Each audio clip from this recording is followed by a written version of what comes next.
Hello and welcome to the next level. This is our season finale for the beginnings part of our series. As such, I'm going to do a slightly longer recap than usual just to go over a few things. So in the beginning, there was a game. Takes place on the world of Amara on the continent of Delhin in and around the Mornish Empire.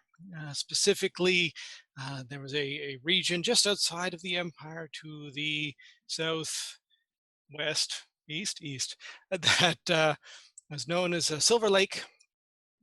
And there, a group of adventurers got together to go and fight some of the darkness in the Shadow Forest. They were actually just trying to find, I think, a lost guard, but they did find the guard, found a dome of darkness and some evil things within, and dealt with that.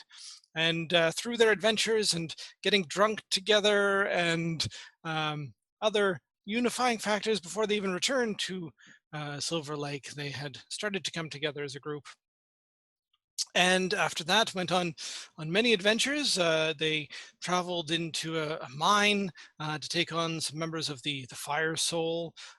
They traveled back into the Shadow Forest to the Temple of the Archmage, and there found a traitor that they were able to capture and deal with, and a bomb that nearly killed several people in the party, and as well as a few others. From there, they traveled back to Silver Lake again and had some adventures in and around Silver Lake, including coming to find a certain individual who was hunting Leon. And Torok decided that it would be his god's quest to take this individual to the place where Torok first remembered, which would be somehow a place where they could deal with this person, which then led into a trek through the desert, meeting a witch that led them through to an ancient underground complex and an odd teleportation circle. And finally getting to the Feywild, where they deposited this individual, and found out a few other things about Torok in the process. And then, as they have slowly made their way back from there, walking through the wilds of Thurn, some significant revelations in the last episode about Torok and where perhaps his rage is coming from, as he remembered the death of his son and was never really quite the same after that. And then coming to the outskirts of a village and realizing that Mint was from this place, but this was some place that Leon had seen before and thought was a Mornish camp of some sort, only to realize that Mint was apparently a Mornish soldier from this camp who had been sent out to do some recruiting, and was now coming back with a group of people who weren't really recruits at all. This led to a bit of conflict within the group, and some decided to stay at the crossroads while others went in to take a look around the village and otherwise get some supplies. But the group is a little distracted, the group is a little divided, and on their way into the village, probably about 5 minutes to down the road or so from leaving the crossroads, Torok, while Mint and Leon were otherwise engaged with distracting each other, Torok noticed a group that was headed towards the village, but not on the road. They were off. They were in some bushes and moving in a way which suggested they were trying to be hidden and otherwise stealthy. So maybe there's something going on here. And we'll pick up right in that moment after Leon does the start of the session roll that we need to get things going. My intelligence check, right? Yes. We're slowly unlocking the book of spells that was found in the desert. All right. Foolishly mishandled. Yes. So, Torok, you have noticed a group of people. They're probably about 200 or so feet to the sort of the one side off the road. Again, there's not so much trees in this area. There's a few sort of scraggly trees, but these are sort of just thick, brush that are taller than the average person. And there was sort of a gap that you saw, and there was just sort of shadows passing by. You're not even sure quite how many, maybe four, maybe five, but there's definitely somebody in those bushes, and they're heading towards the village.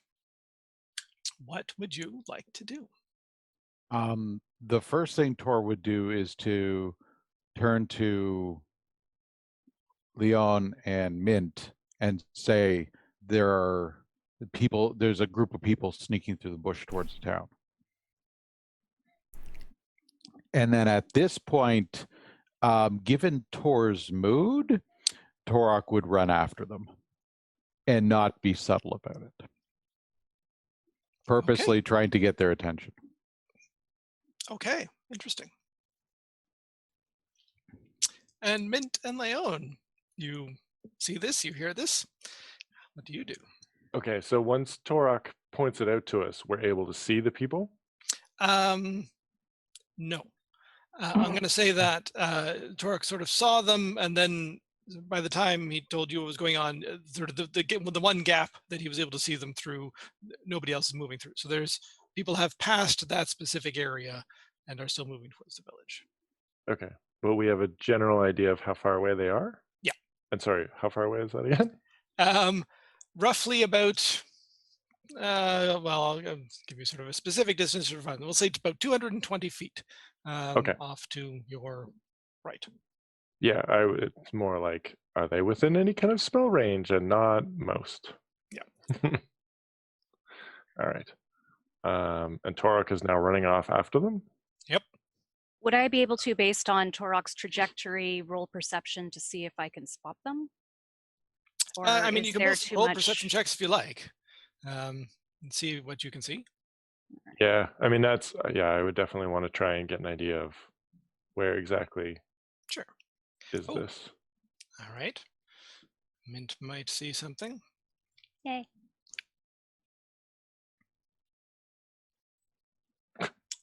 Leon, I see not so nothing. much. Yeah. Tor should probably roll one just for as he's running in to see if he can Sure. see what he sees. Yeah. So at this point, you're still, you know where they were. You see sort of that gap. You're sort of heading for that. Min, we'll say that with that, sort of seeing where Tor is running and sort of looking just ahead of that, you catch a flash of something. It's not even much like it could have just been an animal that's sort of moving past a sort of a spot in the bushes, but there was just enough sort of color or something to make you think that it's not something natural.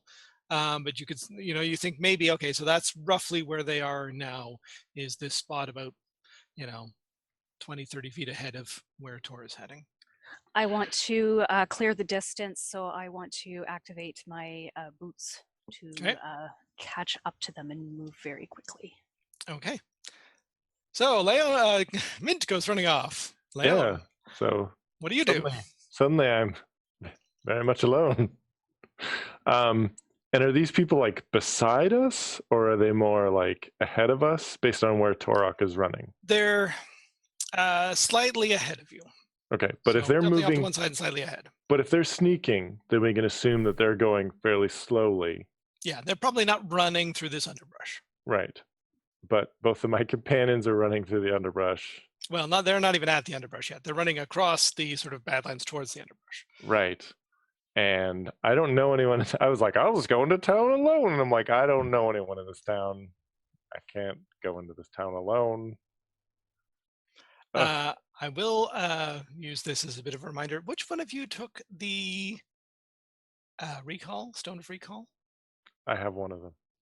Okay. I believe I have the... No, No, somebody in the other group has it. Yeah, somebody in the other group has it, just in case. I think it was Gildy. Yeah. Oh, yeah. So I guess theoretically I could pull that out and just be like, pop. Because how far away are we from the rest of the group? You're about a 5-minute walk. Okay, so it's like the sending stone that I've got, or the message stone, way out of range. Way out of range, yeah.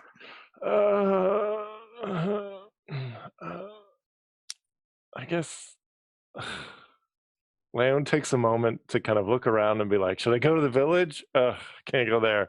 Can I go back? It's too far away. Should I go running after my friends? Running. And so Leon saunters after Mint and Torok. Okay. I'm not going to run. Like, that's just, unless I'm Okay. running away from something, I'm not going to run. Okay, so the three of you are heading towards the bushes, into the bushes. I was going to say Torok gets there first, but no, Mint activating her boots. So Torok would be moving at 40. 80 around, so your move Yeah. plus a dash action. Mint would be moving at 90. Let me double check. So move plus dash, because you get a bonus action to dash. Yeah, it would be Nandy. Nandy. And Leon is moving at 30. Yep. All right. So I'm going to say that, yeah, Mint catches up to Torok. We'll say roughly about the time that you get sort of to the brush. And we'll say that's 3-ish rounds, so 90 feet. So you're still like about 100 and some odd feet away, Leon. Oh, that's fine. Once I'm within, like, somewhere between 120 and 90 feet, that's my sweet spot. So, well, you're away from your allies, not from even where the people are. Oh, I know, but then Okay. my allies are planning on getting into melee with these people. So once, you know what I mean? True, but you won't be able to see anything because everyone's in brush. Well, I'm hoping that by the time there's fighting, there's a bit more. All right. Torok is a big guy. I'm hoping for the best. Okay. I will move 1.5 times my speed. All right, so you can pick your speed up a little bit as they disappear into this brush. So a light jog of 45. As long as no one can see that you're moving at a slightly faster pace. Well, and this is like, fine.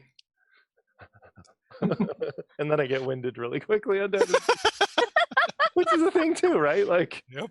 I get winded. Why would I do this? Why couldn't they have waited 10 minutes to run off? And then I would have summoned my horse. So Mint and Torok, you get to the edge of these bushes. You can see, there was sort of a break, and you head in a little bit, and you can see, like, not even a path per se, but probably the route that these people were taking. Sort of, there's enough of a break in some of these bushes that you can sort of skirt around them, and you begin to follow that. How fast are you moving at this point? Are you still sort of running all out? I'm still running all out to try and see what the thing is that we're chasing. And Torok? And Tor would be keeping pace. At least slightly falling behind, but yeah. Yep. Okay. So you both, I'll say sort of Mint slightly ahead, burst into a clearing. And we'll put Leon down there for the moment. And you, Mint, what you see relatively easily. This is a sort of a decently open area amongst these bushes. Are 9 individuals that you have not really been taking any precautions about being quiet, and they're all pretty much looking at you. Torok, you appear a moment later, seeing the same thing. What you notice quickly about these 9 individuals, one of them is in sort of moderate armor. Definitely looks sort of like a stolid warrior type, but the rest of them have a very strange look to them. They're all in sort of black, almost rags. There's armor underneath, but the cloth is sort of meant to look like it could, blend into different sort of settings, just because of the sort of the ragged nature of it. They're wearing these sort of hoods, and their eyes, they have this sort of semi-wild look in their eyes. Whereas the one in armor does not. He seems to potentially be the one in sort of control. And you sort of stand there looking at each other for a moment. Hi. And the one in armor sort of steps forward a little bit and says, hello. You'll have to pardon me. My friend thought that they saw something just hunting for game. Guess we just stumbled upon you. All right, roll a deception check. Cool. Because this worked so well the last time. Oh, jeez. Fingers crossed, everybody. Natural 20, don't worry. Nope. Yeah. Okay. So that comes out as a, well, yeah, we were just hunting for game. We saw something game-like. As I'm starting to back up slowly. Are you game?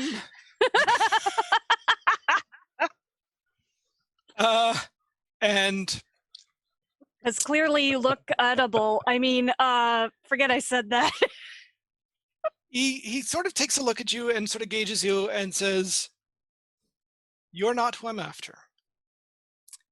If you stay here and allow us to otherwise restrict your movement, then we will not be in need of force." I don't really like that proposition. And at this So you would point, prefer force? Tor Well, no, walks I don't up. prefer that either. Is there a third option? And Tor walks in. Yeah, standing behind Mint, pulls out his axe, and he says, "If you want someone from the village, you will die where you stand." Okay, roll initiative. Leon. Oh, Tor. Just getting to the edge of the brush. He said that very loudly. You probably haven't even really heard that. You've heard that, like maybe bits and pieces of something, of maybe people talking, but they're still sort of a little ways up ahead. Okay. All right, and initiative it is. I still get to roll initiative though, yeah? Sure, yeah, you can roll initiative and you can sort of join in as things happen. Okay. Of course, at the same time, Tor whispers to Mint, "You may want to run." I've got my running boots on. Right. And I was thinking, now watch, I'm going to roll my best initiative ever. And there we go. Rolled my best initiative ever. It's awesome. Right. I need to remove some people from... I mean, so it'll be good because when I do show up, then I get to go early in the order. Interesting. Apparently I cannot delete that specific person. May have put it on the maps layer instead of the token layer. Oh, no, there it is. Okay. All right. And wow. All right. Sure. That seems like a good thing.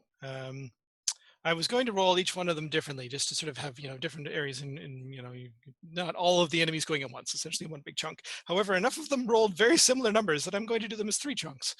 All right. So I'll just do this. So that is, wow, okay.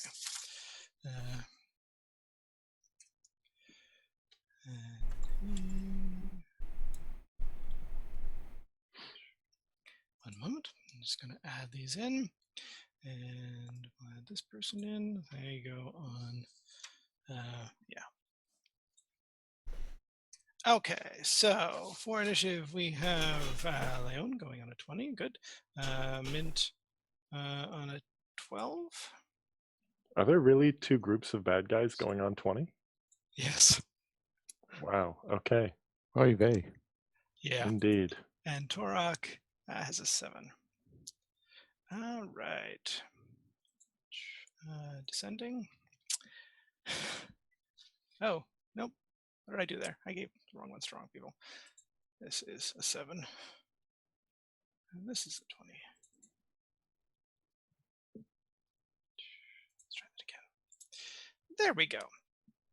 Okay, so Leon, assuming you're still moving at about a speed of 45-ish, we'll say you're going to get to combat in that many rounds. I will start a counter going. Okay. Again, I mean, I can start to do things once I'm 120 feet away. Yes. However, this is relatively thick brush. You can't see much. So anything requires sight, you probably won't be able to do. All right. Can I make a perception check every round that I'm heading in to see if I can see something? Because now I've heard something, but it doesn't sound like combat. It just sounds like people talking. Yeah, so you can make a perception check this round. Yeah. So again, you're hearing bits and pieces. Can't quite make things out. They're still a little ways up ahead. Can't see anything. Okay. Can I get an idea of how far they are from me? With that roll, you're guessing like another 200 odd feet. Oh, okay.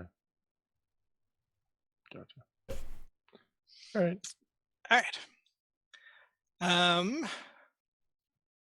Oh, this is gonna hurt. Okay, so Torok, you put Mint behind you? Yep. All right. So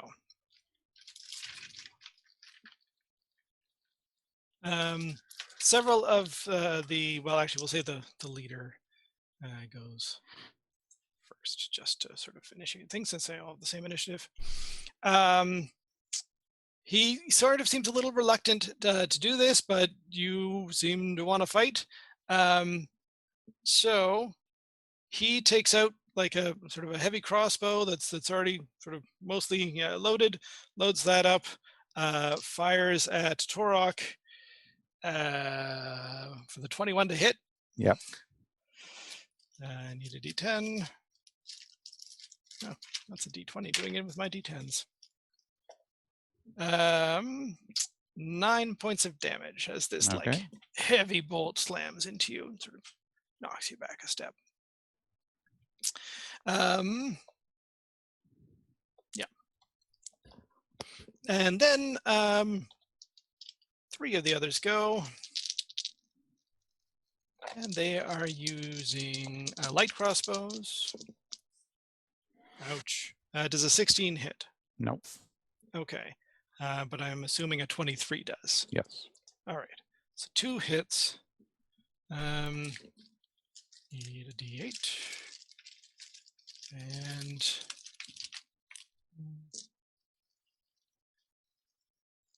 okay. So the first hit. You don't have adamantine armor, right? No.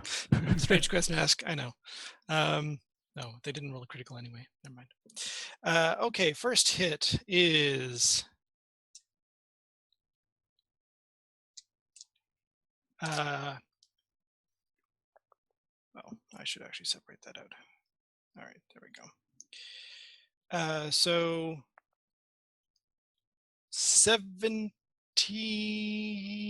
20 damage, and make a Constitution saving throw. Hold on. 20 damage and Constitution saving throw.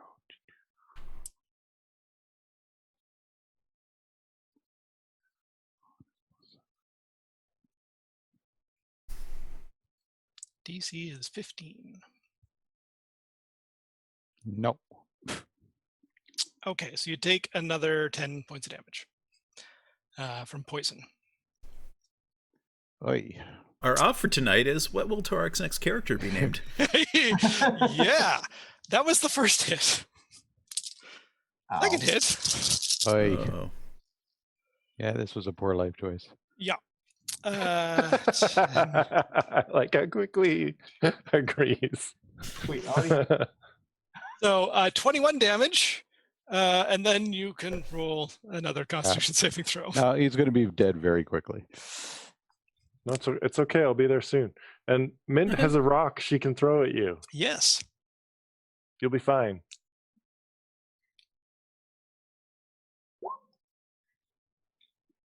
Oh, yes. 25.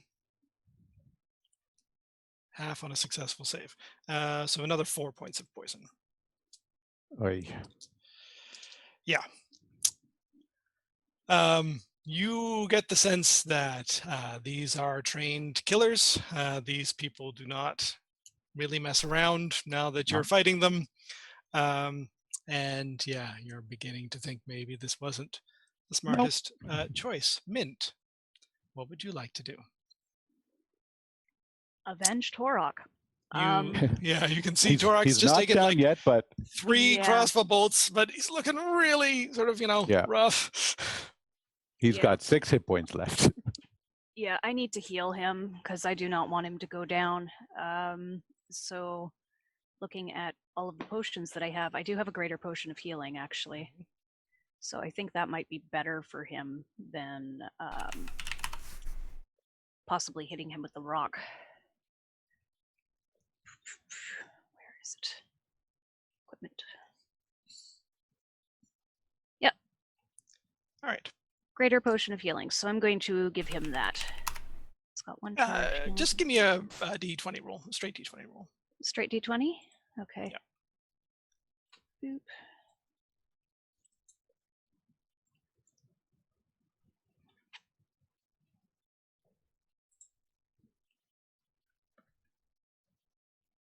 Okay. That's not very good. So yes, you are able to deliver the potion up into Torok. However, it's a little awkward. You sort of have to climb up Torok a little bit to get to his mouth to pour it in, since you're taking your action to feed him the potion. That pretty much takes your action and like half of your movement if you were going to otherwise move. Okay. So what does that heal? Yeah, did you want to roll the healing? Yes, I would like to roll a healing. How does one roll the healing for that? I believe that's 4d4 plus 4, isn't it? Greater healing? For greater, yep. Yeah. Yep, 44 plus 4. Awesome. Okay. Roll high.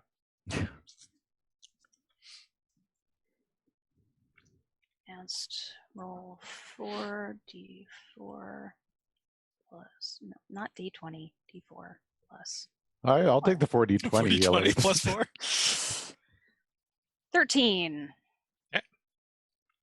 You still might go down on their next turn, which is not good. But I could also potentially move. And Tor instructed Mint to run. And I do have the Boots of Expeditious Retreat activated, so I'm thinking that's still working a bit, because we haven't been chasing them for very long, have we? Because it lasts up to 10 minutes. Yeah, so I'm thinking about heading back towards where I saw Lyon, just to see how far away they are. And I know Torok is readying some kind of counterattack. So I don't have the 90, so I have 45. No. So you moved. You used half of your regular movement, which is half of the regular, feet. Which is so you have 15 plus 30 plus 30, so 75. I have 75? No, sorry, you're not using your action to dash. You have 45. 45. Okay, that's what I thought I said. Never mind. You were right. I'll stop talking now. It's okay. All right, 5, 10, 15, 25, 35, 40. It pretty much takes me right beside Leon, so that is cool. Leon is not actually there. No, I'm much further away. Leon is off the map. Oh, okay, but it takes me to visually where. Okay.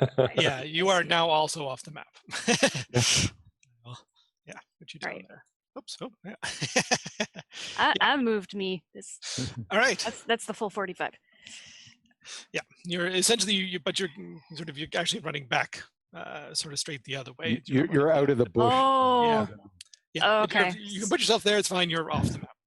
I'm off the map. Okay. Okay. So the remaining. We left Torok behind. I'm so sorry. 5. Luckily, they're going after you, so they don't have advantage this time. Oh no, they're still going before you. Oh, they still have advantage. I'm sorry, Torok. That's a miss. That's a miss. I'll just keep rolling the same too. That's a hit. That's a hit. Yeah, by Dort. That's a hit. Tarok will be okay. Well, maybe not. Because they all hit 3 times. I'm going to see how much damage they do. If the first one takes him down, which it probably will, the other 2 are going to be instant failed death saves. Damn it. Yeah. First damage is more than 6. Well, I have 19 now, so that's good. Oh, okay. So yeah, let me actually see. 10 plus 8 is 18. So that's still got 1 hit point. Make your con save. That'll kill me though. Yeah, I can't. It's taking me to 0. I've got 1 hit point. So even if I make the con save, it takes me to half of 6 is still 3. Yeah. Yep. All right, which means you are now at 2 failed death saving throws. Yep. Take your turn. So I have to roll. Yep. No. This is DC 12 now? Is this a con 10. save? No, it's a straight D20 roll. Oh, Yeah. crap. And you have to roll a 10 or D20 above. roll. Yeah, DC 10. Well, this would be unfortunate. Oh Yep. dear. Oh, all right. So 2 failed, 1 success at the moment. Oh my god. But he's Big down. yikes. Yep. Big yikes. I'm actually going to keep in initiative order for a moment, even though the fighting is going to be pretty much stopped. They're not necessarily going to pursue Mint. But we need to know how Torok does and how quickly the others get to Torok. So, Leon. Yep. Back to the top of the order. You have heard the sounds of combat faintly from up ahead. And give me another perception check. Let's see how well you see and hear things this time.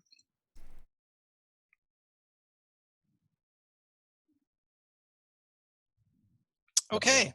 You're apparently slightly more concerned, and you hear the sounds of combat. You don't really catch much else, but you get the feeling fighting has started. Okay. I don't see Miniset come running out of the bush. Nope. Okay, but fighting has started. Yep. And approximately how far do I think that the fighting is from me?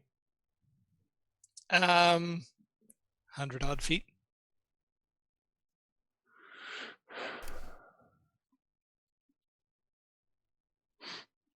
Okay, then I'm going to close. Sorry, the fighting's 100 feet from me? Roughly. Yeah, you're wondering how you covered 100 feet in one round? You didn't. It's, again, sort of weird perceptual things, and as you're walking, you were sort of initially X distance away, and now you're getting closer, and it's... Right, but then that means... the numbers work, but yeah. Okay, but that means that Minuset is like halfway to me, and I still can't see her? Correct. You rolled a 9. I'm sorry. Okay.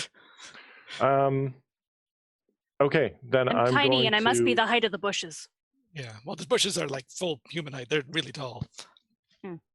All right, then I'm going to move forward my 30 feet. Okay. I am going to teleport forward an additional 30 feet to 60 feet. Can I see anything now? All right, so I guess I was a little off last time. I'd assumed you already moved when you were making your perception check, so you were more than 100 feet away. So now you are... Well, I mean, if I moved 30 feet and then I made my perception check, yeah, roughly. and I'm like, oh, definitely fighting is happening, then I will, instead of running, just teleport another 30. Teleport another 30 feet. Does that, so that takes does that do anything for me? No, you're still in relatively thick brush. You're like, you almost teleported into the middle of a bush, and we're sort of, brushed off to one side.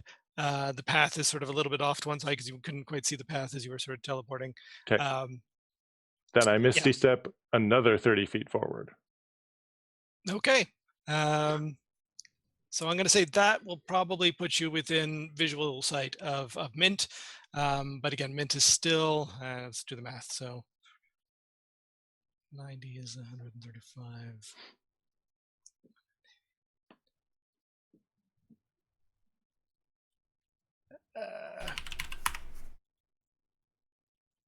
Probably about 20 feet odd ahead of you, Mint is. Okay, but I can see her, and I can see that she's running back towards me. Yep. Which is not good. And there's no Torok. Yep. Alrighty. Cool. Okay. Mint, you see Leon pop into existence about 20 feet ahead of you. You're on mute. I wave at Leon. 20 feet away, she should be able to hear me, right? Yeah. Okay. Just Torok's about to lay down an attack. I'm heading back into the fray, and I turn back around and I head back. I should have the full range of movement back to me now, right? If you do your action as a move, then you could move up to 90, yes. Okay, so I'm going to...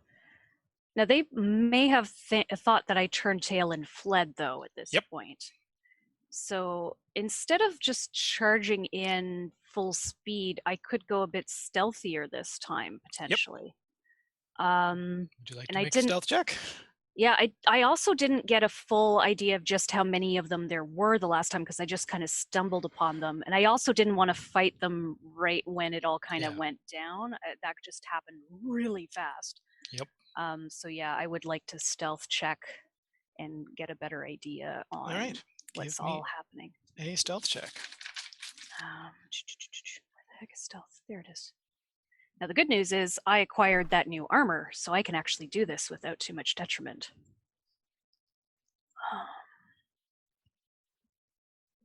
Boop. And it doesn't help if I still roll like crap. Yeah. Right. Stealthing does mean you're moving at about half speed, but if you're going to use everything to move, that still gets you 45, which is roughly back to sort of the fringes of where you were before. So you get back to sort of the edge of that clearing. You can see Tor lying on the ground with probably a little too much blood around him. And all of the other ones are probably just getting to like the far side of the clearing and starting to disappear into the bushes. So they are starting to essentially walk away. So they don't seem to be that interested in Tor now that he's down for the count. Correct. Okay, so... Throw the rock! But I used all of my speed in order to get up to there, so I don't think including your action. I used the action to throw the rock. All right, Tor, make another one. Please just don't die. Don't die. No, he's dead. Oh, 11's fine. No, I thought you said 11's fine? Yeah, 10 is the DC. Easy 10. Oh. Phew. Okay, I thought it was 12, someone said. I was like, no, I just thought it was 10 is the marker. 10 is the marker. I thought it was 10 plus the times that you failed already. Oh, no. It's just always 10. All right. All right. So 2 successes, 2 failures. Next one's going to be the difference. Okay. So, Leon, what are you doing? can I see Torok? Well, give me another perception check. He's about 60 odd feet ahead of you through brush. He's only 60 feet ahead of me? All right. Yep. If I move forward 30 feet, can I see Torok? Give me a perception check. How is he this well hidden? Yeah, he's lying on the ground. It's really thick brush. 10. That's not a failure. You're 30 feet away. You can sort of barely see some blue. You think maybe you know where Torok is. That I think is Torok lying, slowly dying? Oh, wait. Torok is taking a nap. Okay. Well, then I use that ring that I bought and cast Healing Word on Torok. Oh, yeah, you can vaguely see him. I think you have to see the person you're casting on. So, all right, Go ahead. Creature of your choice you can see within range. Oh, okay. You know what? I guess I'll use a 3rd level spell slot. And that was... Now, this was always 1d4. Mm-hmm. And then if I used spell slots, then I would be able to add an extra d4. So if I cast a 3rd level spell slot, I effectively get 4. Is it 3? Okay. Yeah. All right. It's 1 per level. Cool. believe. Let me just quickly double check that. It is. I just thought that the ring worked a little differently, but that's fine. Oh, remind me of the ring. So you get 13. That's all good. All right. So it's a magic item that lets me cast Healing Word. Yeah. Let me just double check. Tor's not dead. If it just lets you cast Healing Word, then that would be it. Yeah.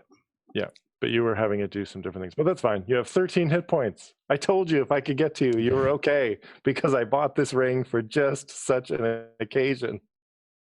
Yay!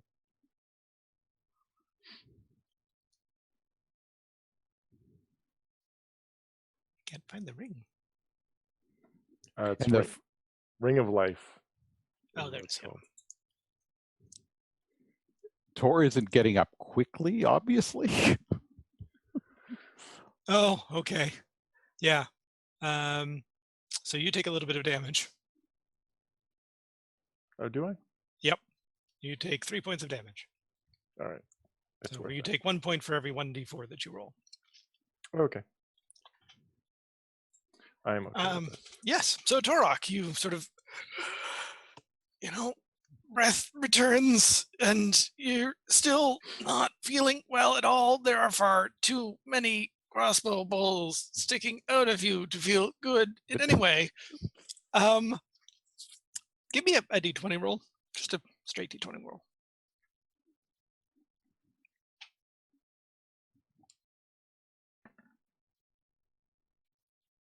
Okay. All right. So Mint, what you see is Torok sort of, flinch and come awake.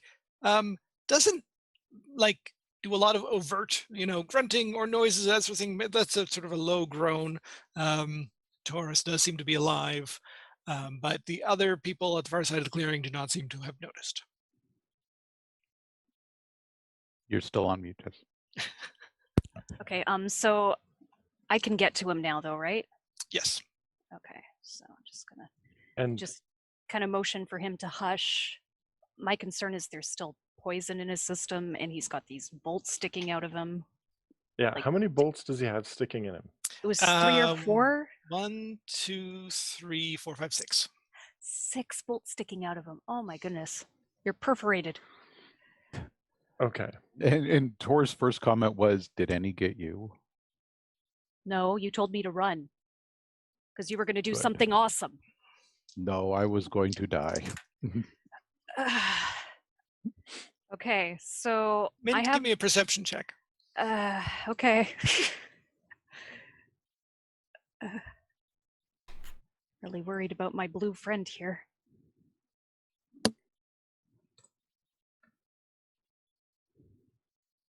Only a 10, but I'm right over him. No, that's not him you're trying to notice. Oh. Okay. No, I'm gonna say that you don't. Since we're sort of out of combat, I'm not going to worry about sort of the numbers and things anymore. But Leon, assuming that you were moving a little bit more further forward to get a better view of things, what you essentially see as you start to come into the edges of this clearing is Torok seems to be doing a little bit better with a bunch of bolts in him. Mint next to him, and on the far side, you only see one person who actually looks back and then turns around and keeps going. Okay. Then I think I will get behind a tree. Okay. Or behind a little scrubby thing. Mm-hmm. Since I couldn't see Torok when he was 30 feet ahead of me, I'm figuring that if I'm hiding behind the scrub, nobody's going to see me. Yeah. And I just kind of call out to Minuset and Tor, and I'm like, so I believe one of the individuals has seen you at least. How many are there, and what is their business? And Tor's comment is 9 assassins or something. All right. Do we think that they're going to assassinate someone in the camp, or are they assassins from the camp?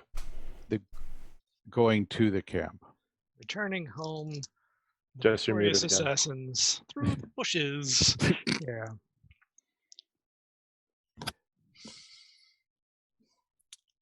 All right. So, Leon, you can sort of see the last of them. Like they've gone for a moment or two. You can probably come out of hiding. It depends, up to you. But you three of you sort of regroup at this point.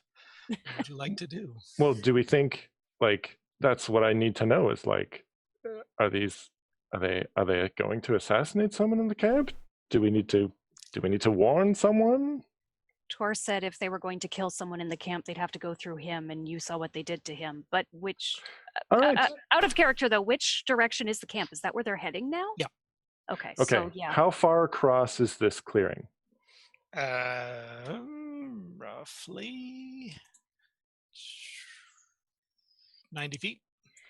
Between the two of you having teleportation abilities, would you be able to get us there any faster?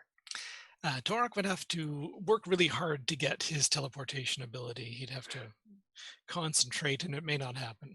How far away is the camp from us? Still probably a good, like, half a mile-ish. Okay. All right. So I will skirt the clearing around to the right. Okay, so that I'm not in the open. Mm-hmm. And I cast Flaming Sphere on the far end of the clearing. Okay. So it will ignite all of the brush and things. It itself illuminates bright within 20 feet, dim within another 20, and it's setting all that brush on fire. So those assassins will have a big fire directly behind them, so that the people in the village will be like, "What's that over there?" Yep.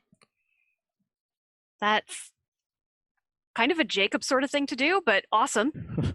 Well, where do you think I got the idea of taking the spell Flaming Sphere? Yeah. Like, I got the idea from Jacob. I was like, fire spells are handy. Maybe I should take one. Very handy. And I took Flaming Sphere. Burning is always the solution. This is pretty dry. It's going up pretty quick. Like after not even half a minute, there's probably a good sort of plume of smoke that's coming up. So yeah. I have a second greater potion of healing. I'd like to hand that off to Torok as well. Yep. And it's what 1d4 plus 4 if you want to roll it. I take it that the No, party 4d4 plus 4. My bad. Now? What was that? I take it that the rest of the party notices that there's a big fire now out in the... That's a good question. Would the rest of the party like to make a perception check? I mean, I figure it's the middle of the night. Like, that's going to be... No, actually, it's middle of the day. It's still, like, midday-ish. Well, it's midday, and I was having that much trouble finding Torok? Yeah. Like, imagine walking through a thick forest. You can't see that far in front of you. Okay. Oh, wow. All right. So the guard twins and Kess, no clue what's going on. I rolled for them. Talon has a 19, Jacob is a 7, Gildy has a 24, and Alphonse is a 27. Okay, so Talon is like, does anybody, and like Gildy and Alphonse are both like, smoke! Yeah, it's a decent ways away in the direction that your party members went. There is now this sort of trailing up, like you could see bits of smoke from like the village of, you know, faint coming up from chimneys sort of smoke. This is a little bit different. This is starting of a like, this is bonfire smoke, right? If you got like a good bonfire going in the middle of the day, that's probably what this would produce. I see Gildy looking around and I said, I'm here, it's okay, it's not me. Save your disapproving look for someone else. Little does he know he inspired this madness. Gildy says, obviously it wasn't you. We should probably go check that out, though. Yep. So Gildy starts walking in that direction, and Alphonse sort of quickly, or like trotting at least, maybe not just walking. Backs up your stuff and starts fast walking, heading down that way, trying to figure out what's going on. Talon would definitely be like, especially as Gildy's like, we should go check, see what's going on. Talon is just gonna like head and just run full speed. I love Talon. I really do. What's your movement? 40? 50? 45. 45. So you move at 90. Okay. And That's then 90. Gildy and Alphonse are like puffing along behind like these little halflings. Their walking speed is 25. That's 50 times. Well, but Gildy could get to me whenever she wanted. Oh, that's true. Two. So Talon goes running off. You're like, all right. Yeah, So- Rob, can you remind us how the stones work? The Stones of Recall, yes. Yeah, You activate it, and it takes one person to wherever the other stone is. Okay. Yep. So Gildy, yeah, I think Gildy's just gonna activate the stone and go wherever Leon is. Okay. Alphonse is like, wait, what? There's like, I'm gonna go see. Bump. Leon. Yeah. There's a bush vibrating violently next to you. And Gildy pops out. Okay. Yeah, Gildy, you're like, I'm gonna go to where Leon is, and then you're like suddenly like half in a bush and sort of like, yeah, batting your way out of it, and Leon is right there, and there's a fire a few feet away. I feel like 60 feet away. And Torok looks kind of hurt still. Yeah. There was definitely something significant that happened here. Yeah. Okay. So at this point, there is enough smoke that like anybody's gonna notice. Like people should definitely notice. Okay. Yep. Then I cast Tidal Wave to put the fire out. Oh, all right. Cool. Yeah. Not Just to only keep can it I under start control. fires, but I can put them out. Boo. I am responsible. Did you just say boo? Of course I did. So Gildy was like stuck in this bush, right? And so when she appears in the bush, she's like half panicked, like trying to get out of it because she's stuck and she like almost can't tell like which way is up. So she gets out and she's like, "Oh my god, okay, what's happening?" And I think the first thing she sees is Leon right there, who seems to be like not really panicked about anything. And then she sees the fire a little ways away, and she's like, "Oh!" And then she sees Tor. She's like, "Oh!" Still a pincushion. Yeah. I'm assuming you took the crossbow bolts out before you administered the second healing potion. Fair. Yeah. What's so Gildy will go running to Tor and say, "Oh, do you need more healing? How are you feeling?" I'm okay, but I wouldn't want to face anybody again yet. Rock of healing. It's Bonk. Give me it's a D6 roll, I think. D20 to hit. I miss. No, you're Or he's close right enough. You there, so I can just just pop sort of him with it. bounce it off him. How Okay. many charges were you using? I was going to use all 10, and then it's All a right, D6 per roll your 10. D6. The important thing is to pay attention to how many ones I roll. Well, it's just one D6. Oh, it's just 1d6? Oh, Yeah. and then, Or right, you- it's how many charges. Right, I remember this Is now. it safer to do it 10 times? Oh, no! Dora, take No! 10 points of damage. Oh, I'm so sorry! And Right, you you used have- up the stone for yeah. today. Tor's like, I'm gonna feel so much better. Whoa. I think Leon would definitely hear the thud. Oh, and know exactly what's happened, and just And now Tor's got a goose egg. Yeah. after I saved him, and Minnie said it's making it worse. Good thing you gave me that other healing potion. Well, that's Yeah, why I waited healed until up. you were healed up before I tried the stone. Rock, you've had a rough day and a bit of a rough last few days. Give me actually just roll a straight D20. I'm doing a lot of these weird little things that happen, random chances. Yeah, you didn't like that. You're not feeling great at all. You pick up the stone and throw it somewhere into the bushes. I hit him in the bicep and I go after the rock. I guess I have to roll perception to find it. Yeah, give me a roll. You are going to find it. The roll will be determined how long it takes. Jeez. It hits a lizard, and the lizard's like, I feel great.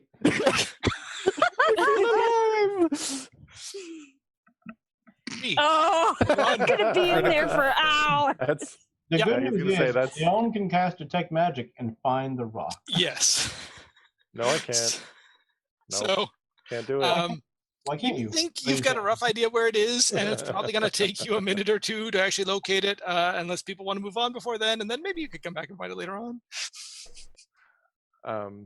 Can we just say the fire is out? I can fire's out. okay, because I can put out a rectangle that is 90 feet long and 70 feet wide. Oh yeah.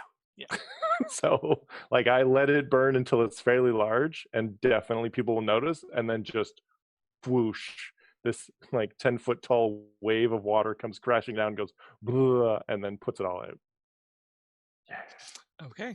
Some poor squirrel's like, I'm gonna die. I've been saved. Glug glug glug. Oh dear. No, because it's only the water is really the effects of the tidal wave itself is only within like the heart of the fire. It's 30 feet long by 10 feet wide, but then it says it spreads out to then put out flame in its area and within 30 feet of it.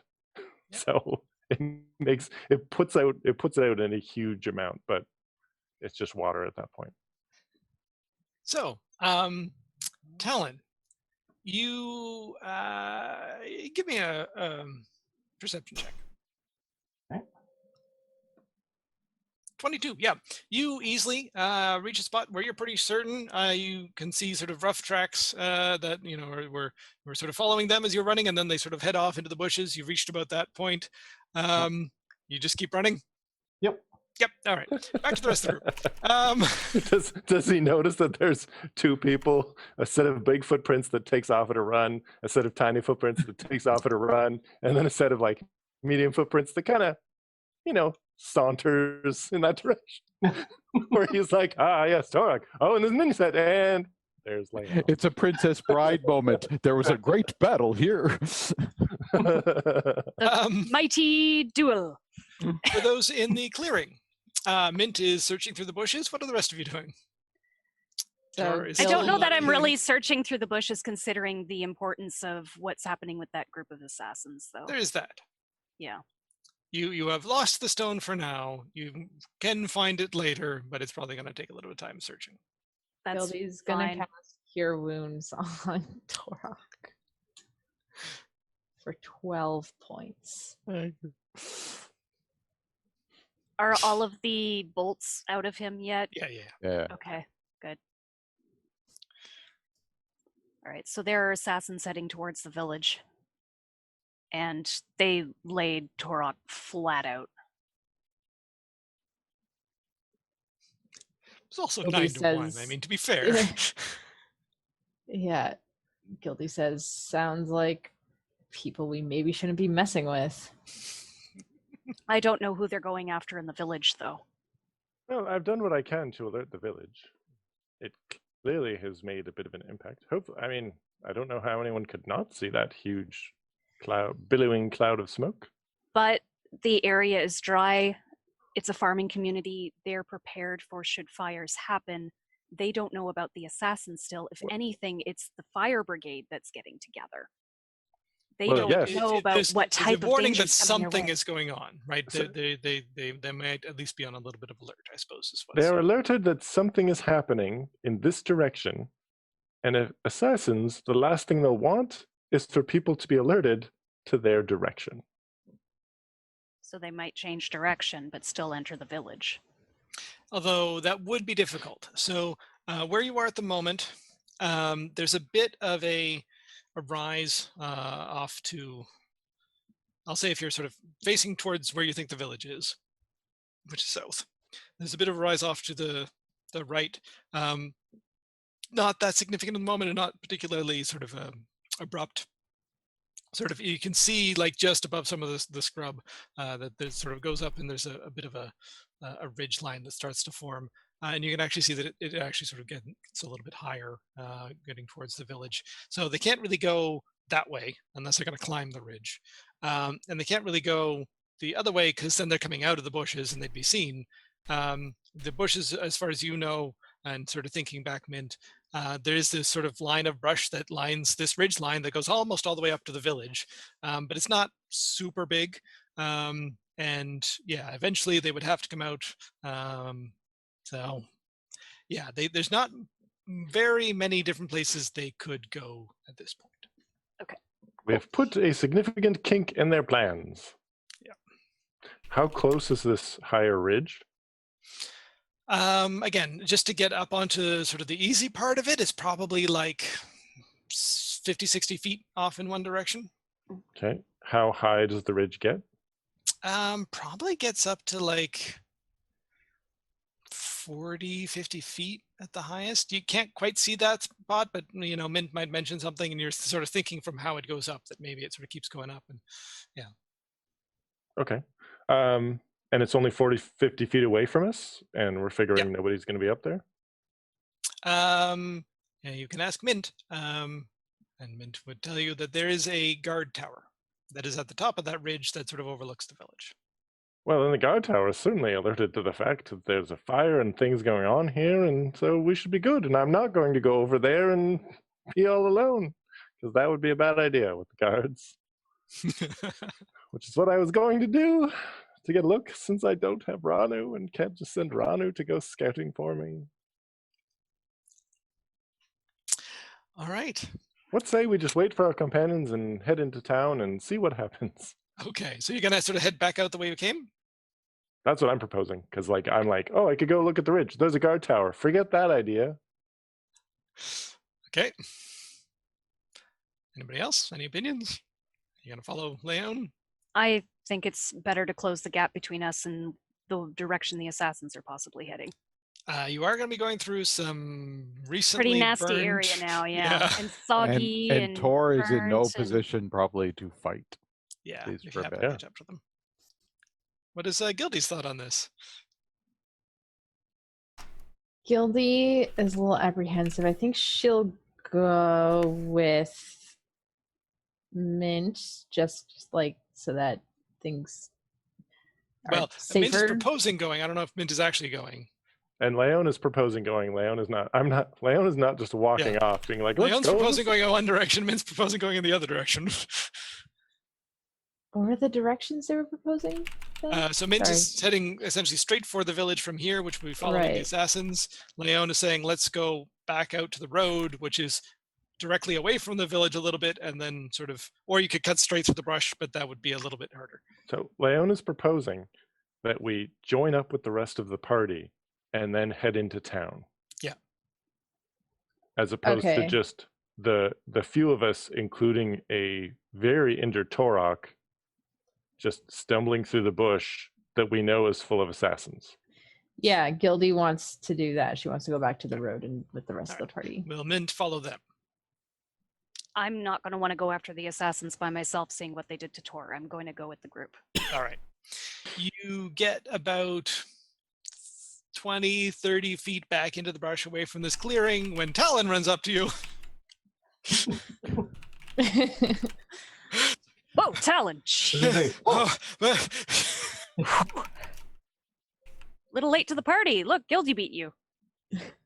Talon looks at Gildy for a moment, figures it out. It takes like 5 seconds. Right.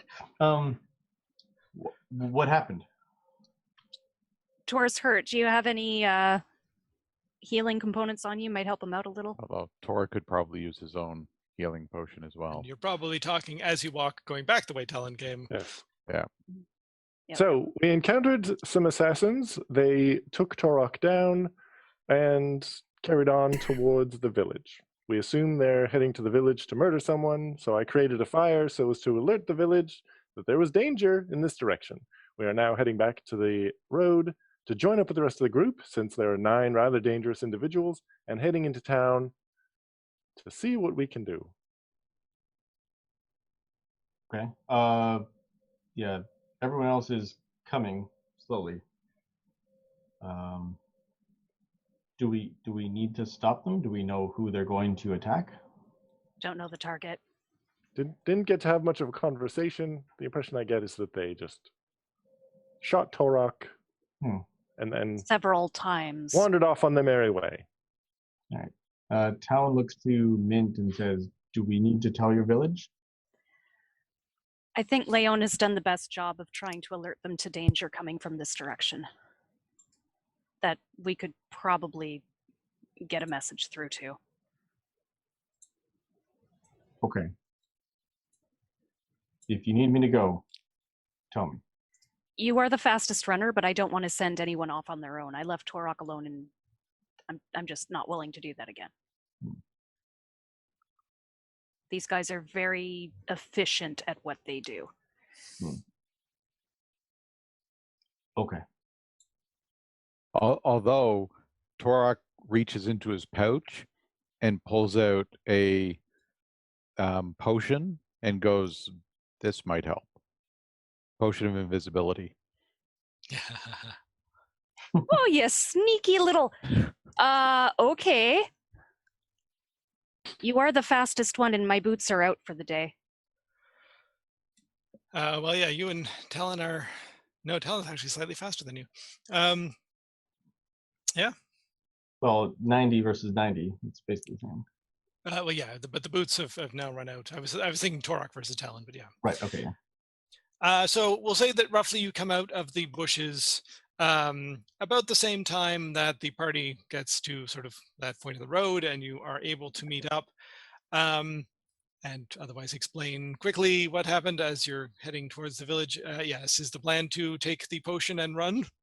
I still don't think it's a good idea because there's a group of 9 assassins. What if the village thinks there's a 10th one and identifies Talon in some way?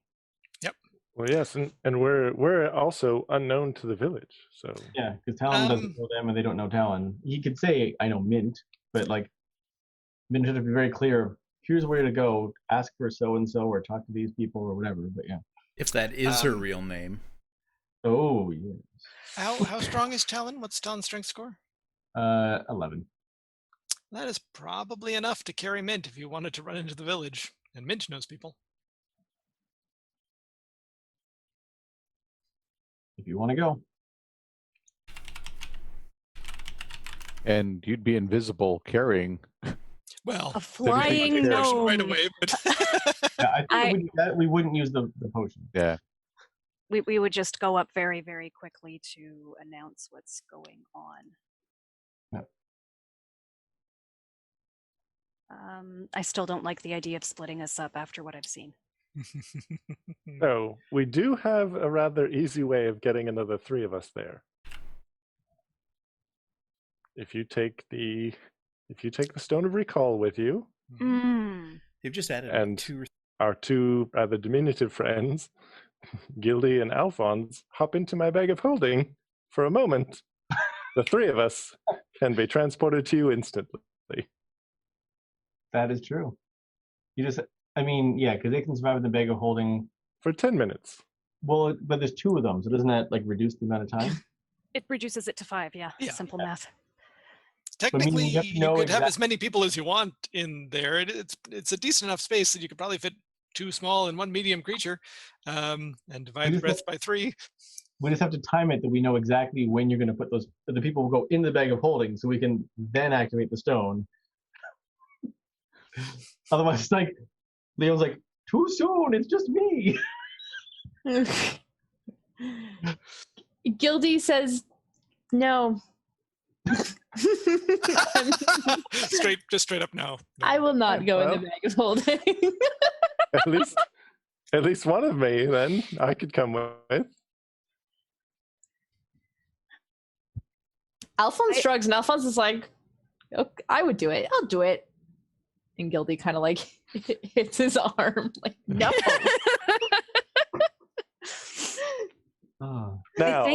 I think we will bar any weirdness, and we will just go in together as a group.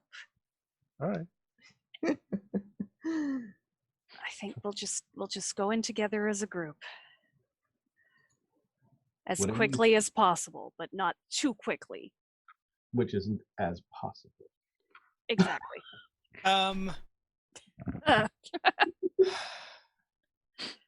Give me a second. And I would recommend speeding up if we see or hear any signs of kerfuffle coming from the village, though. Kess pipes up. She can make 3 people fly at a speed of 60.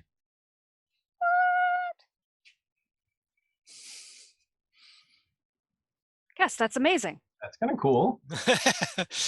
So Yes, if please. 2 of you wanted to run, 3 of you could fly. And Torok can probably run. He'll heal again. Yep. Use his healing potion. So if you wanted to get there a little bit quicker, that could be doing. You'd leave essentially Kess and the guard twins behind, but you'd get pretty much the entire rest of the group there relatively quickly. Feel bad leaving Cass and the twins behind. Unless they want to go into bag of holding. This is also a hard no on that. Yeah. My bag is very clean. I keep it very clean. I expect so. Episode title. Oh dear. Oh, That's amazing. my bag is very clean. Our season finale titled "My bag is very clean." Okay, so We are that. Okay. All right, so I guess we're flying. I can go inside of the bag if that makes a lighter load. Well, Torok can carry you too. Yeah. Okay. So technically, yeah, if Leon, so Talon could run.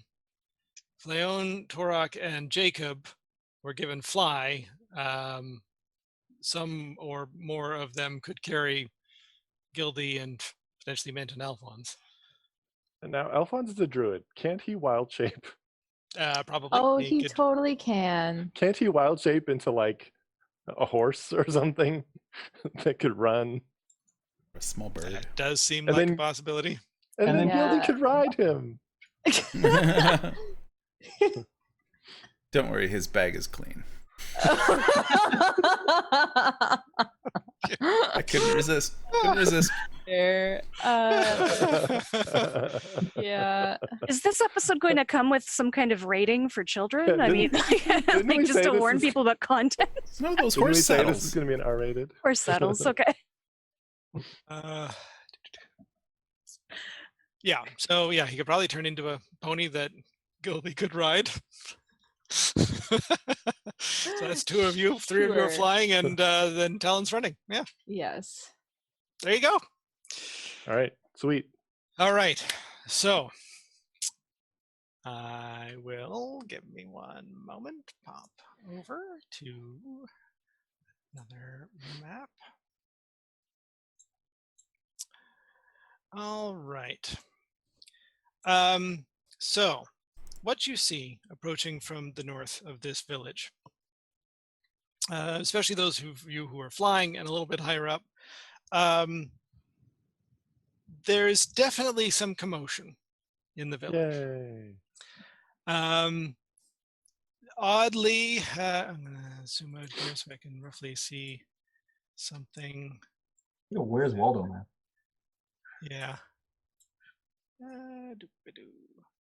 Yeah, oddly, 2 of the guard towers seem to be exchanging fire. Oh no. There's definitely some people who are sort of, moving around in sort of a chaotic way. And Good or chaotic evil kind of way. chaotic neutral. I couldn't resist. And yeah, pretty much as you arrive at the one guard tower, they are a little bit on edge. I'll let you sort of make a call out to them if you'd like. As you arrive in the village, it does seem like either they got the warning and they're just sort of running around to prepare for things, or the assassins are already here somewhere and causing a little bit of kerfluffle.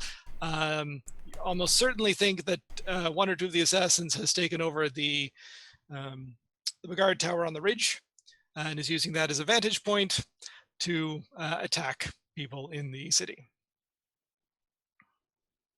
I see on the map Melinda and Belinda are there as well as yes, Cass, sorry. but they're not there I yet, had right? assumed that they might be going with you, but they did not make it, so they get deleted. And what is the tiny little red thing What is the tiny little red thing? beside Jacob? Oh, that's Edgar. That's Edgar? Edgar. Oh, that's Edgar. Of course. Okay. Oh, that's why I'm not on the right layer. All right. So these guard towers are made out of wood? Yes. Okay. Hmm. That's all I needed to know. Please don't destroy my village if you can help it. It's separate from the village. Okay, so yes, I did say if you can help it, but I know my friends. So yes, you all arrive sort of roughly on the north path-ish. I'm going to say for those of you that can fly, we're given the fly spell, you think you can probably go for another 6 to 7 minutes, but you're not quite sure. You're not the one concentrating. You won't quite know exactly when it ends. Okay. Yep. Doesn't fly let you down gently when it ends? It's an excellent question. I think that might be the case. I think so. Falls as if it is still falls if it is still aloft, unless it can stop the fall. All right, then. That's a no. I know. I remember reading something about falling, so let's see what that says. I think it might be levitate. I think levitate, when it runs out, will just lower you gently to the ground. Wind walk or something, or one of the other ones, yeah. I'll fly to 200 feet because if I fall, Leon will just teleport and switch spots with me. Exactly. It's her move. It's my signature move. Yeah, so what you see as you arrive in this village, a bunch of tents, mostly. It seems to be a tent village. There's even sort of brightly colored sort of market stalls and that sort of thing. There are a few permanent looking structures. They look pretty new, but still pretty rough. There's not a lot of building material around here. They probably had to bring some stuff in from out and around.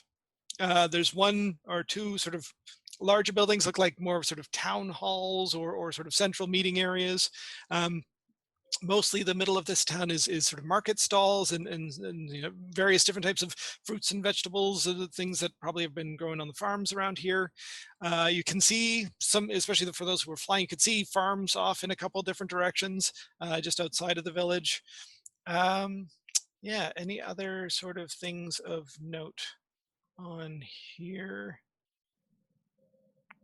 No, I think that's most of it. Yeah, so you get to the village. You can't immediately see the assassins, but give me, I guess, a perception check for anybody who wants to, just to sort of try and get a sense for what's going on and where the commotion is and what's sort of happening around you.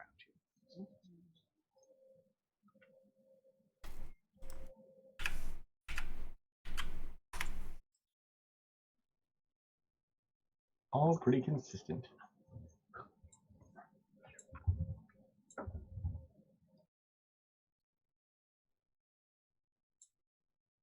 Okay.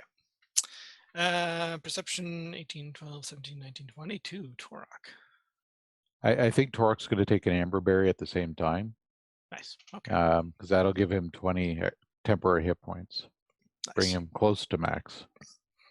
I'm pretty sure a couple others of you have, potions you could loan to Torok as well. Yeah.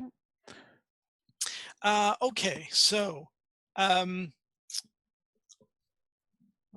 the lowest? Gildy. Mostly you're just seeing sort of a town in chaos. You can't quite determine what's going on. Mint, Alphonse, and Jacob. And the 16 is from Leon. And the 17 is Talon. Yeah, so Mint, Alphonse, Jacob, Leon, and Talon. Pretty much all of you who rolled sort of 15 to 19-ish. You get the sense, if you can sort of see the map in the moment, I'm going to draw a bit of a line on here. So the bushes at the top is probably where the assassins sort of came into town. You figure they probably have sort of come down through, maybe sort of did something in this tent, maybe sort of headed in this direction. I don't see anything. Yeah. Oh, You're on GM layer? Oh, maybe. How about now?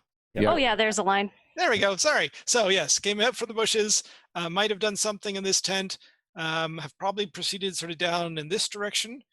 And Torok, you're the only one who sees a small group that seems to run from sort of across this sort of gap here. You can see them between some of the buildings that are sort of, and they're sort of heading behind this larger building over here that you recognize enough of sort of the dark clothes and probably the leader as well. So they're somewhere down in, this area. And I mentioned that to Mint right away because Mint knows the town better than I do. Okay. Mint, the town has actually changed, not that much, but enough while you've been away. Some of these buildings were still under construction. But yeah, the big square one there is essentially sort of the town hall. So they're sort of in and around the town hall at the moment. What you know is that most of the significant people in town, the sort of, I'll call them the elders, but they're really sort of high-ranking members of the party, would not necessarily be in the town hall at any given time. The other sort of structure across the way, so this one here, that's essentially where they're staying. That's their sort of command post. So at this point, if any of the high-ranking people are around, that's most likely where they'd be.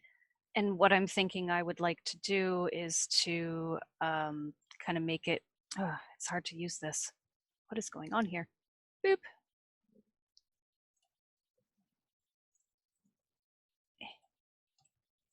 Yeah, that's okay.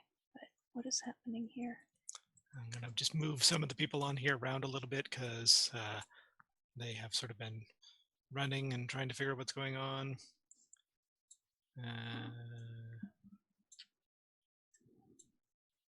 This person was sort of running towards things.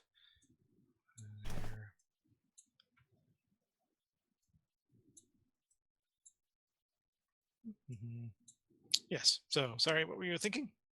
I was trying to draw, but the darned tool is being really obnoxious. So what I wanted to suggest, though, to the group was that we head down this way to cut them off. So just basically head straight on through. Straight through, yep. Yeah, and that's what I was going to suggest we do. Yeah. How do I do that line? There's also the archers, though. Yeah. Yeah. So that's a good 150 odd feet just to get down to that area. It's going to take a couple turns. And the archers are in the guard tower, and they're fighting with the other guard tower as well. Gildy is our best archer. So if she wants to climb up and assist the guard tower that's right next to us to take out the other one, that might be best. Because that would help cover us. Would probably take out the tower.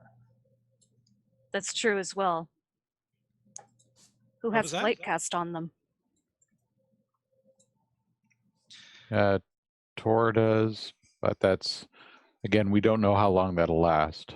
You figure at this point, again, you've sort of taken a bit of a moment to look around. You've probably at least have 5 or 6 minutes left. Actually, Tor could sneak through the bushes that are right there and see if he can actually lightning the wood structure of the guard tower. Yeah. What's your range of your lightning? I think it's hold on. Is it 60 feet, a 60-foot line? 30-foot line. Yeah. You'd have to be pretty much right at the base of the the cliffs. Torok? No, not Torok. Talon. You have thaumaturgy, do you not? Have a what? Thaumaturgy? The spell? Oh, yes, I do. I believe that one of the effects of that is to make your voice incredibly loud. And you could just alert the village to the fact that there are 9 assassins in town, some of whom are stationed in the guard tower on the ridge, and some of whom are behind the city hall area. That would be so beneficial right now. All right. Talon will activate thaumaturgy and basically scream out, there are assassins in the tower, and assassins heading towards the town hall. There's a total of 9 of them. And after this commercial break, we'll do the assassin update. Stay tuned. There are 9 of them. Thank you. All right. And before we get into sort of official battle fight stuff, I think that would be a good place to take a break, and we'll come back and get into things. All right, so we'll be back in 5 minutes to see how this turns out and if everybody survives. Hope so. Yay! See you then.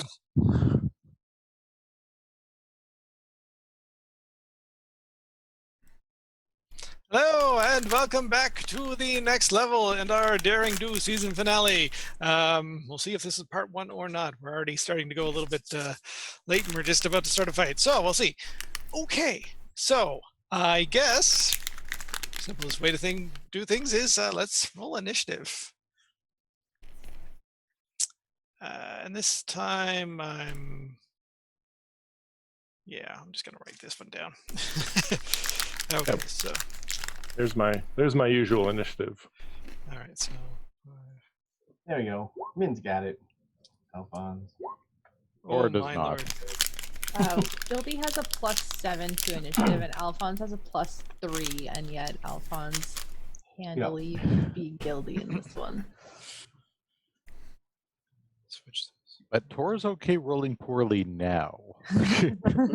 Exactly. All right. What's Tor's hit points at now? 66 out of 90.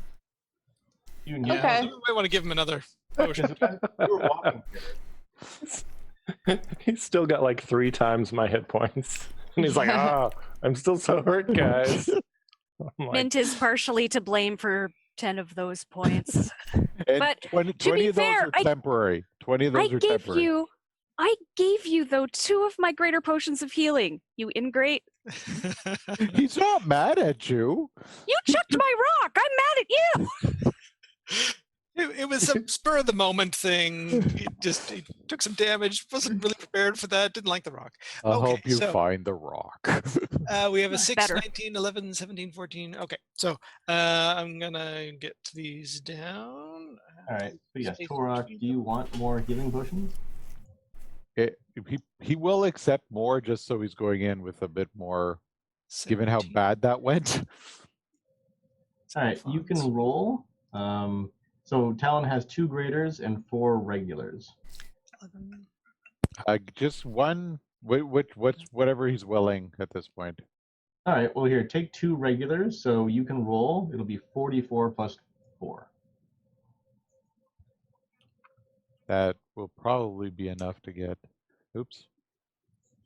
I was gonna say you have at least a couple like supremes and superiors out there somewhere. I know you Yeah. do. No, Tor has 1, but Oh my goodness.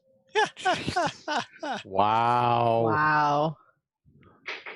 That's why I had you roll. I wouldn't be to blame. Yeah, you that like- potion's like it's starting to go off. It's like just at its expiry date, and it's like you kind of got that weird smell. Like it's not quite bad, but it's not really good anymore.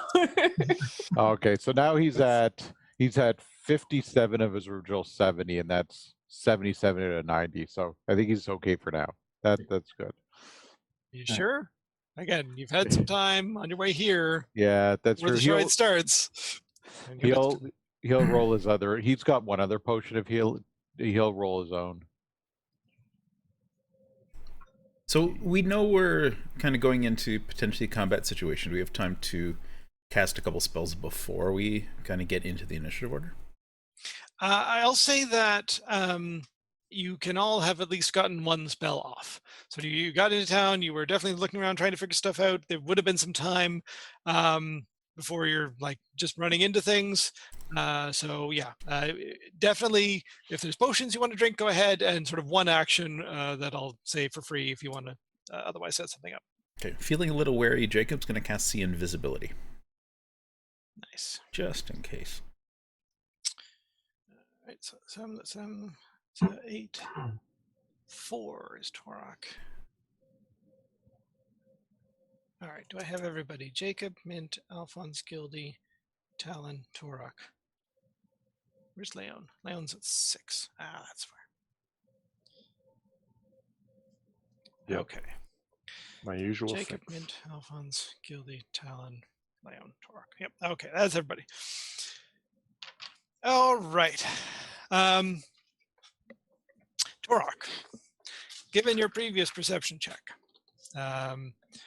you sort of semi-expecting to see things going on, see, yeah, the building's not quite sort of, I guess, structured, but it is. You can see the leader, the assassin leader, come around and go into the town hall. And he's got a couple assassins with him. So they are inside the town hall at the moment. And then we will start into initiative order. Jacob, what would you like to do? And Tor does communicate that. Yep. Do I see? Down the town hall is an option, but probably not a great one. So what do you see? You can definitely see the ones up in the tower on the ridge. They're, again, occasionally exchanging fire with the other tower that's near you that seem to be alerted to their presence. Other than that, again, given sort of the rough progression of where you think they might have been, you're not quite sure exactly where others might be, other than the ones that Taurus told you are inside the town hall. Okay, so 110 feet to the other tower. Apparently my signature move has a 120-foot range. Yep. So I'm going to cast a firebolt at one of the people in the tower. All right. I mean, so Leon would have suggested, once we kind of know what's going on, Leon would suggest we can ignore the tower unless someone wants to set it on fire, and then go to deal with the individuals who are headed for the town hall, but perhaps go to the building that has the actual leadership to alert them and bolster their numbers. That would be my suggestion. Okay, then instead I'll firebolt at the base of the tower. Okay, try and almost set it on fire. Yeah. Yeah. All right. Roll to hit. Oh yeah. Yeah, one of those legs is starting to burn. Yeah, burn. Put a little bit of markup on the map. Let's make it a nice fiery orange color. I'll put this one here. So yeah, so there's some fire going on the leg. Mint, I will try to limit the amount of fire I start. I'm on the wrong thing. Because if that tower comes down on top of the building that's below the ridge, that could start the whole village. Well, then that was a poor... Leon made me do it. No. I was going... I can put the fire out. Don't worry. You are so lucky Leon can put the fire out. Jacob, did you watch I those can at make all? 8 gallons of water a day. I can help. Are you going to stand over the watchtower and pour that water out of that jug? Yes. Okay, then. Also, mayonnaise puts out fire really well. Getting shot at. It also attracts weasels. Yes. Spread it on your front lawn. I'm gonna I am gonna come up a bit, but I'm gonna be a little cautious. All right. There we go. And Edgar is just gonna fly next to me. Yeah. Mint, you are next in the initiative order. Right, but who all is flying? I believe it is Leon, Jacob, Torok, and Jacob. Okay. Because yeah, then we can move 60 as a move. That's true. So if you wanted to move a little further, you could. No, I'm gonna hang back a little bit. I'm not a frontline kind of artificer. All right. And I know that Torok was flying. But Torok, you said you were carrying me, though? Yeah. I'm assuming either Torok or Talon was carrying you, yeah. Okay. Well, Talon wasn't flying, though. Is that right? Yeah, it depends if Torok could carry her while flying. I probably would have traveled with Talon then if Torok was flying. Sure. Yeah, it makes a little bit more sense. So let me just see here then. Knowing what I had said earlier, I think I'm going to try and do a dash ahead just to try and head off these guys. So that would put me at 60 feet. Yep. Yeah, because you're not using your boots anymore. They're used up, so 60. So that would be 12 squares? Yes. 7, 8, 9, 10. So that would put me about there. Okay. So I'd end up about here. Okay. And yes, I will be moving random people around the map. Just in between your actions, as you know, people are moving around. There's a bit of chaos going on. All right. Next is Alphonse.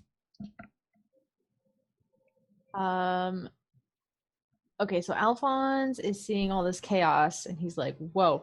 And so he turns to Leo and he says, "What's the plan?" Well, as I suggested, I think the tower is already on fire. I think that's a diversion. I think that it would make sense for us to head to the core of the village's power base and bolster their numbers against the assassins that appear to be in the city hall. Okay. So Alphonse is going to start moving in that direction. Okay. Alphonse can move up to 50 unless he's taking another shape. No, he turned back into a halfling. So, yeah. If he moves 50 to like here, what will he see? He could give me another perception check since he's sort of moving and potentially seeing things from a different angle. Squares above mid. It's like here. Yeah. Just give me another quick perception check. There's a couple things he could potentially see. 12.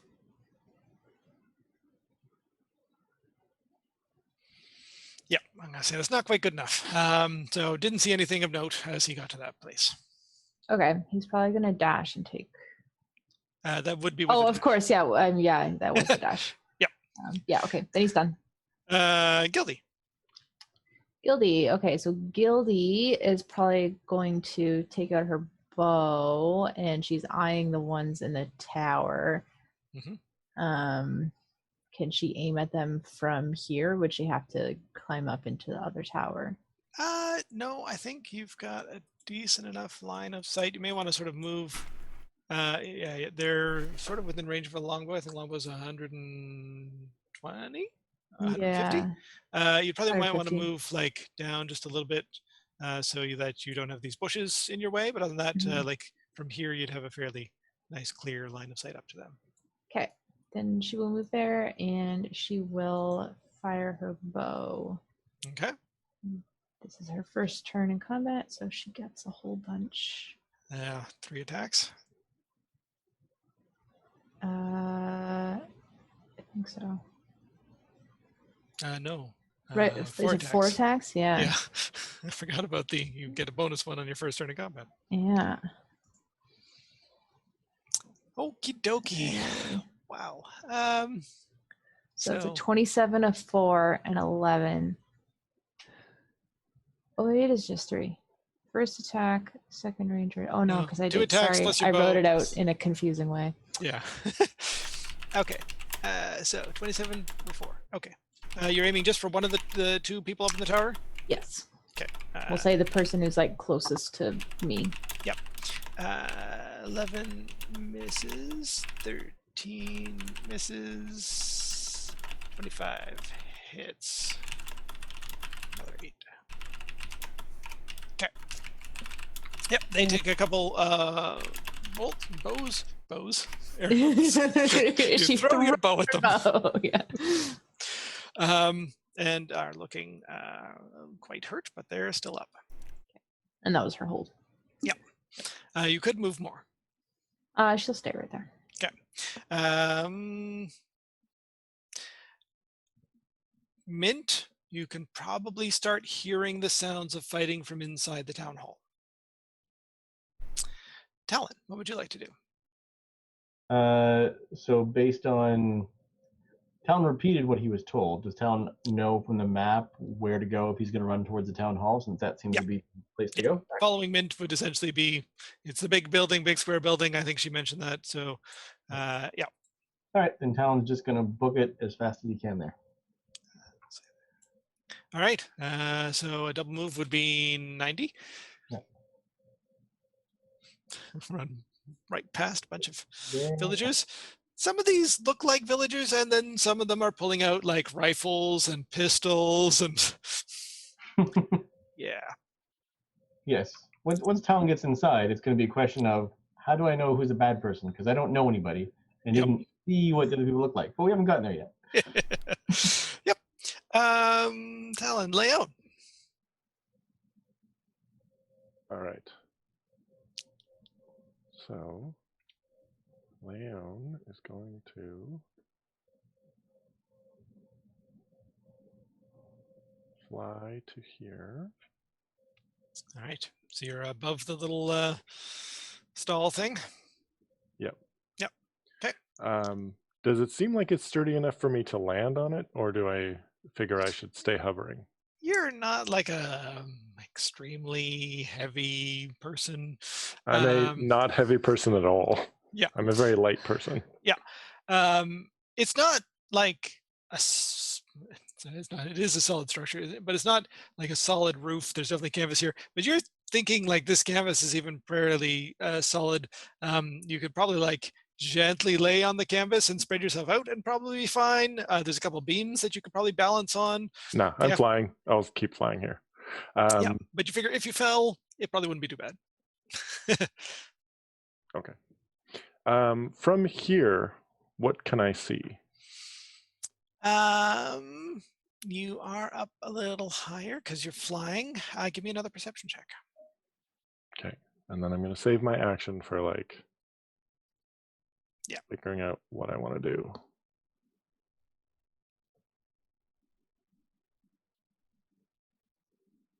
Yay. 16. I'll say that's good enough that when you were actually back at about here-ish, so before you got to where you are, as you were sort of flying and you looked over in this direction, you could see at least one person. You've faintly seen, I think. I don't know if you've seen an assassin or not. Yeah, I have. Anyway. The assassin and I saw each other. You saw the leader. The assassins are slightly different. Oh, that was the leader that I saw? Yeah. But I'm going to sort of give you this. You've rolled high enough. Why am I not figuring out? You did see somebody who looked like they were sort of sneaking through things over in this direction. You caught like a glimpse of them, but I'll put them on the map somewhere over there.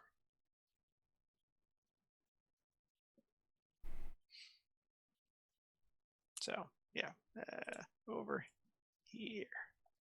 Okay.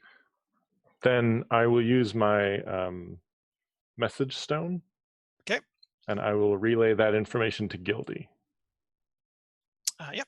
I think Gildy is still close enough. 120 feet.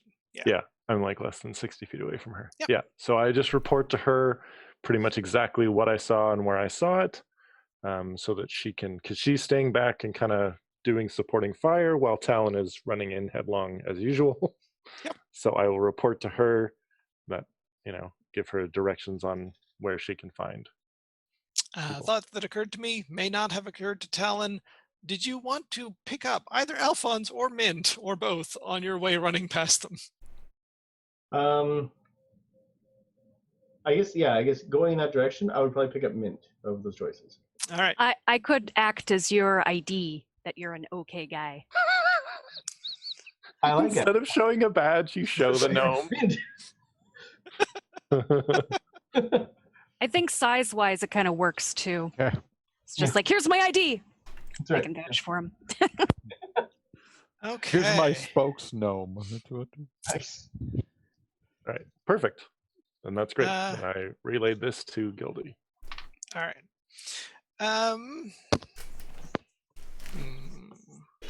That's an excellent question. Who's got the other recall stone? Is it still Gildy? Yeah, I don't think we moved those around, so I think it's still you and Gildy. Cool. All right, Gildy. A crossbow bolt comes from the tower and misses you. The other one is still sort of trying to pick off other people in the city. And these guys. Did Torok give us an approximate number that he saw near City Hall? Yeah, he said around 3, I think. Yeah. Okay. So then I definitely relayed to Gildy. All right, so we've got 3 in City Hall, we've got 2 in the tower, and at least 1 over in that area. So there's only 3 unaccounted for. All right. Please let the others that are with you know. Thank you. Leon. Or a note. I think it's just Jacob and Tor. So Gildy relays the message. Yeah. All right. But still, you and Jacob are suppressive fire, and then Torok could decide whether he wants to run over to that area or whether he wants to run to City Hall. Or fly. Fly. Yeah. Fly, blue boy, fly. We'll call him. Whenever a death save happens, Torok gets his wings. What? All right. Next in the order is we just did Leon, so Torok. Okay. So, how far is Torok away from the tower? Where is that? No, it always helps if you click the arrow. So it is a disadvantage throw with a spear. Does it even hit that far? Can you? I think It's you'd have to get a little 120. closer. Is it 120? Wow. Okay. Yeah, it's 120 at disadvantage. Yep. So you can chuck a spear. Yeah. You could do while he's moving toward, and then move towards the other thing. Yeah. Just chuck a spear on the way by. Drive-by spear chucking. Spearing. Kill that one guy. He shot you before. Mm-hmm. They all shot me before. What are you talking about? No, only 6 of the 9 shot you. Wow. So, Right. 10. Yeah, that hits. Well done. 9 points of damage. You chucked a spear up into that tower. They were not expecting that at all.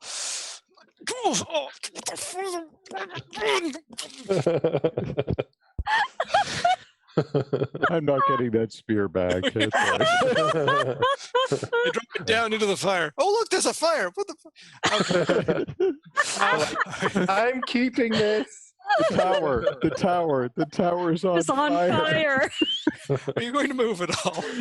Yeah, Torok's going to move to the more fabulously covered tent as cover.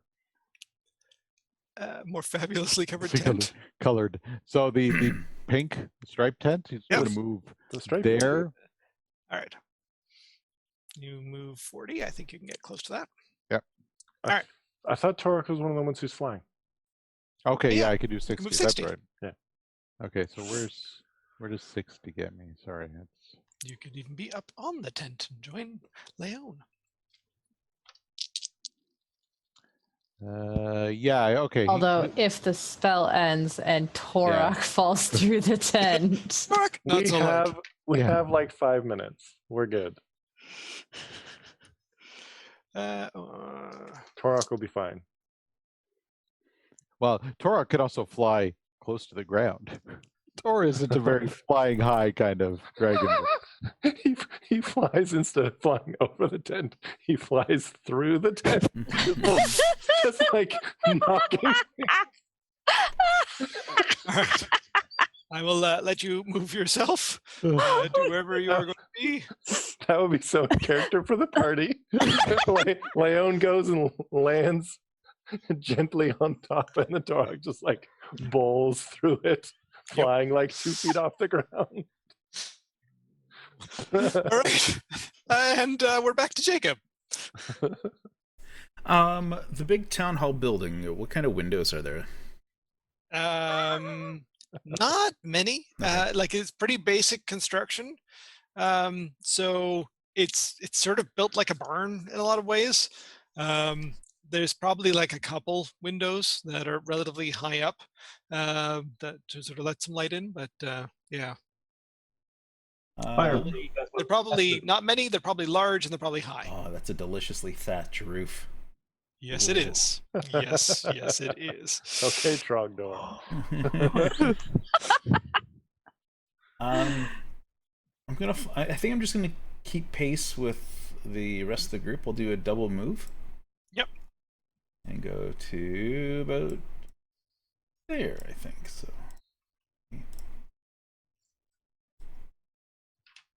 So I'll go right there. All right.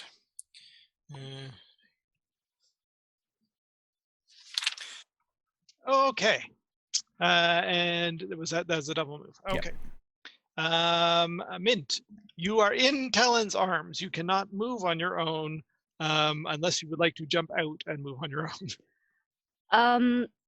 The way I usually travel with Tor is I climb up onto his back and shoulders so that I can still shoot my crossbow or what have you. But I'm going to just let him carry me. He's much faster than I am, and I decided because it's my village, I brought my gun out to play, and I don't want to deafen him. You won't deafen him. Like people fire guns on their own without deafening themselves. It's not like you're going to fire up into him. So it's true. Fire your gun and be fine. Like if I fire it above his head, should be okay. Yeah, just don't hold it up to his ear when you pull the trigger. Okay, so and actually, where you are now, give me another quick perception check. All right, we'll do. Just jot down all your passive perceptions because that would probably be easier.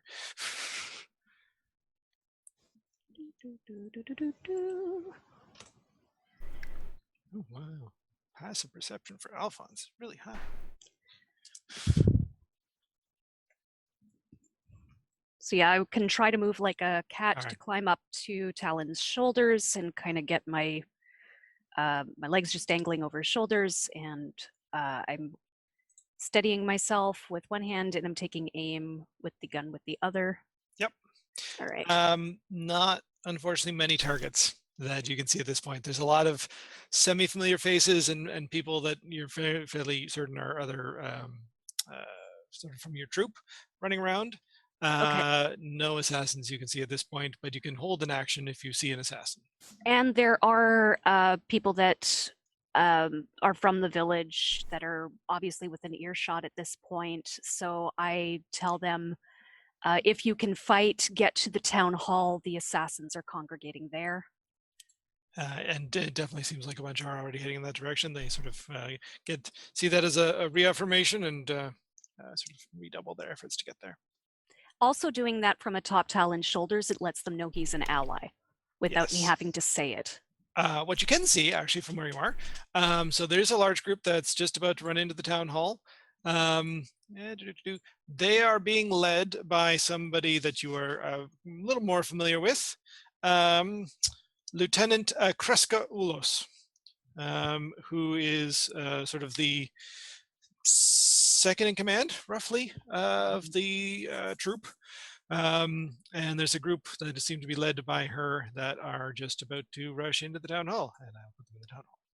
There we go. They're down in the town hall. And these guys are going to move a little bit closer. And that's most of the people who are actually close to the town hall at that point. So, all right. Mm-hmm. Okay. Alphonse is next. Yeah, so there was a fun moment where Talon went rushing by and picked up Mint, and meanwhile Alphonse just like huffing it. This little guy, he's like, hey. So he's just still running on his little legs. I am going to say, because I've noticed that his passive perception is above 20. Yeah.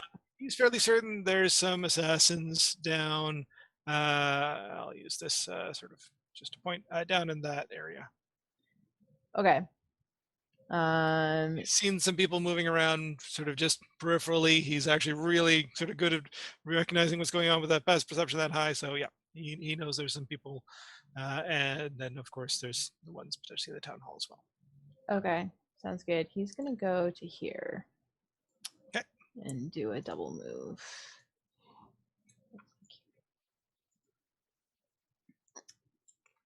And that'll be it for his turn. Okay, and Gildy is next. Yeah, so Gildy is going to keep firing at the person in the tower who's closest. And so she gets 2 shots on her bow? Wait, let me just double check. 3. 3. Yes, 3 total. You always have one extra.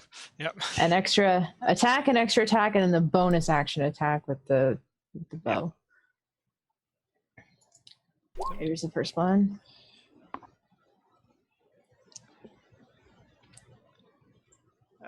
Okay. 14 does not hit. Okay. 27 definitely hits. All right. And then one more. Yep. That definitely hits. Nice. That guy is starting to look quite hurt. All right. And she's still got like a good line of sight. Doesn't really need to move. No. Okay. Give me a sec. I'm gonna do something here. This is happening about now. Arg. Move to the selector tool. There we go. Boom. How's that fire doing? Oh, yeah, that's a good question. I will modify where the fire is and what it's doing. Yeah, so about there. Yay! Changed color. That was Gildy. Okay, there you go. No.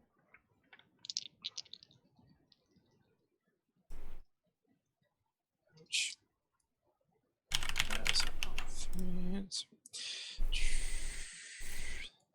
Those assassins were doing roughly about 20 damage-ish when they were fighting you before, plus about 10-ish in poison.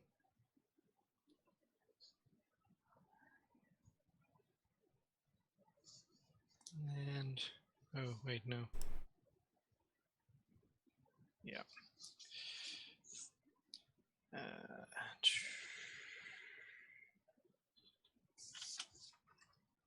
All right. Talon. All right. Talon is going to keep running with his, multi-pass on his back, and multi-pass. Menu said multi-pass. And yeah, so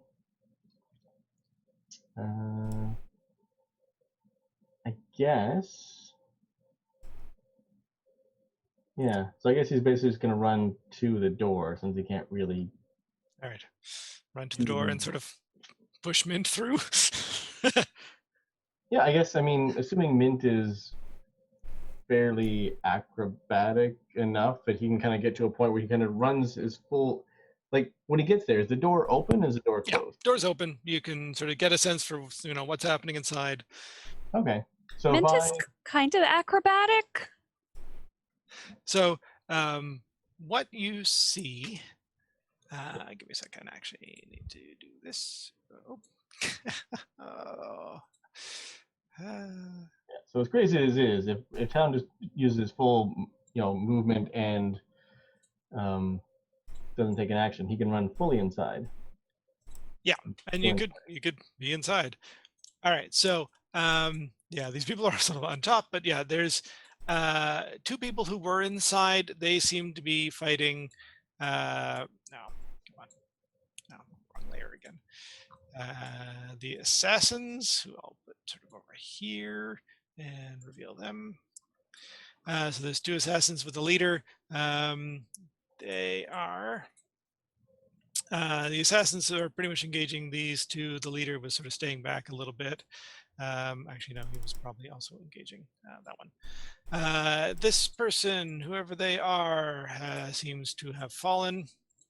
And the other one is still fighting. There's a group that have gone inside. Oops, did I just move those over Talon? Nope, I moved Talon with them. I'll move Talon back out sort of to the. Oops. Oh, that's all right. There we go. So Talon and Mint are about there, sort of at the back of this group that are just sort of getting ready and sort of taking aim, but they're a little uncertain about firing around their comrades. So this is a mostly open sort of ground floor. There's a balcony sort of area that sort of comes out maybe about 10 feet on either side. And probably actually above you, not the far side. Far side, there's a bit of a raised area, and it looks like maybe there's some stuff behind that. There's some doors leading, further in there. But yeah, mostly this is just a large open area. The windows are up on sort of the balcony level, and sort of shining some light down in. And it's just fighting happening sort of on the far side towards where that the raised area is, and a group of people that are about to get there as well. So yeah. To there. That's what you see. So yes, you have finished your move. Anything else? Bonus action? Doesn't feel threatened at the moment, so isn't going to do anything else. Just get psyched and ready for the next round. That's good. All right, Leon. Okay, so there's a whole pile of folks that have congregated in this area, and none of them seem to be getting murdered. Nope. So, in fact, I'm gonna move some of them because again, people have sort of been moving around. So these guys are sort of over here. These over here. All right. Yeah. I mean, I guess I'll just move flying. Basically, I'm gonna put myself effectively like right over top of Jacob, flying. Okay. So like 5 feet above his head. I'm flying also. Oh, that's right. Sorry. So I do. But So I do 5 feet fly. above. No, so I fly in right beside Jacob. Okay. Just like what have you seen? Do we know what's going on yet? Something inside that building. I saw Tor. Sorry, did I see Talon rush in? Yes. Right, and I probably would have seen that too. Like, can we see anything inside any of the windows or anything? No. Yeah, I mean, you can see in the windows. It depends how high up you are, but you wouldn't be able to see much inside those windows. If you're at their level, all you're seeing is like across and out other windows potentially. It's a relatively open area. Okay. Well, if I can see the windows are high, then I would try and be at least in level with the windows or a little bit higher, so I could try and get the best vantage that I can. Mm-hmm. So I can't really see anything that's going on in there?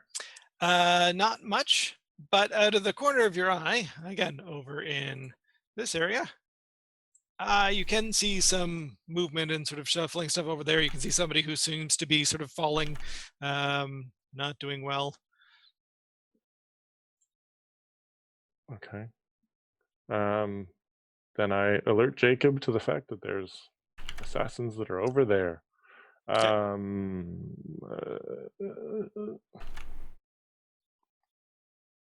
Can you double move when you're flying? Yep. Is that a thing you can do? All right. It is. Then I guess I will just position myself. Burst through the windows? Nope. Gonna try something even cooler. All right. I think I've just lost myself. I think you have to. But I'm on top of the roof there, basically looking down the chimney. There you are. Okay. So I put you there. All right. Yes. All right. Can I see down the chimney? Yeah. We'll say like the chimney's more sort of central than what it shows on here, and is probably more of a there's an open sort of pit that has sort of a bit of a funnel above it that sort of collects smoke and funnels that out. Sort of a central sort of warming area inside this large hall. So you can see down to see sort of that fire pit. You can see people that are sort of on one edge of it that are getting firearms ready to shoot across. You can't really quite see who they're shooting at. Okay, but I can see down there and I can see open space down at the bottom. Yep. Then I am down there. You're teleporting in. All right. I misty step down to be with those individuals. Okay, so what you see is and as soon as I appear, I'm like, stop those assassins, to make it clear which side I'm on. Because the last thing I want is for them to be like, there's another one, and start murdering me. Yep. So yeah, a group of people around you with firearms, led by a very tall half-orc female, who sort of like sees you and is like, "That's what we're doing." And they all let off a volley. As you're like, "Oh wow, that's really loud." Okay. And actually, I will shoot for them really quickly. There's how many? 1, 2, 3, 4, 5, 6. Okay. I need a D12.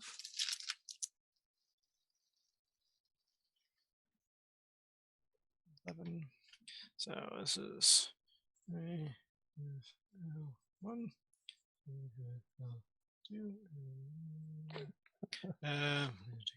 I'm just thinking once again, Talon's like, how does my party keep getting ahead of me? I did all that running, and now they're ahead of me.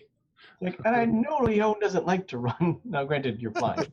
Alan just starts thinking he must be much slower than he thinks he is. Oh. And that everyone just outruns him. All right.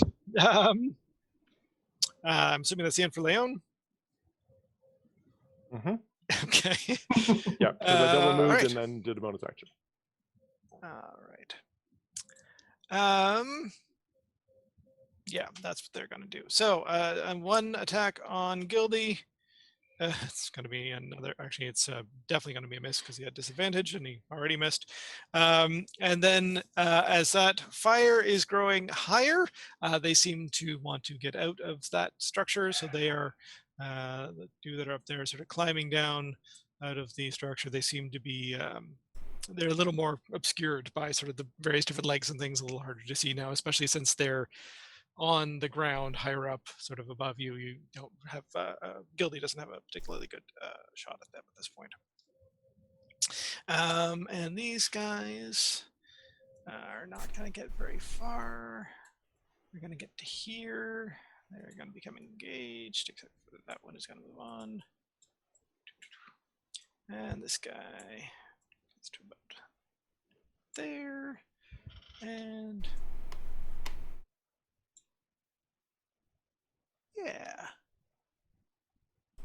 Nobody can really see that. Okay. Ooh. Nope. Okay. I'm good. Torak. Okay, so Torak can see. Yes. Can see these two guys engaging those two. Yep. And Torak cannot see the guy at the back here. The one over here. Over here. Right. Yeah. I can't quite see them. They've run behind the building from your perspective.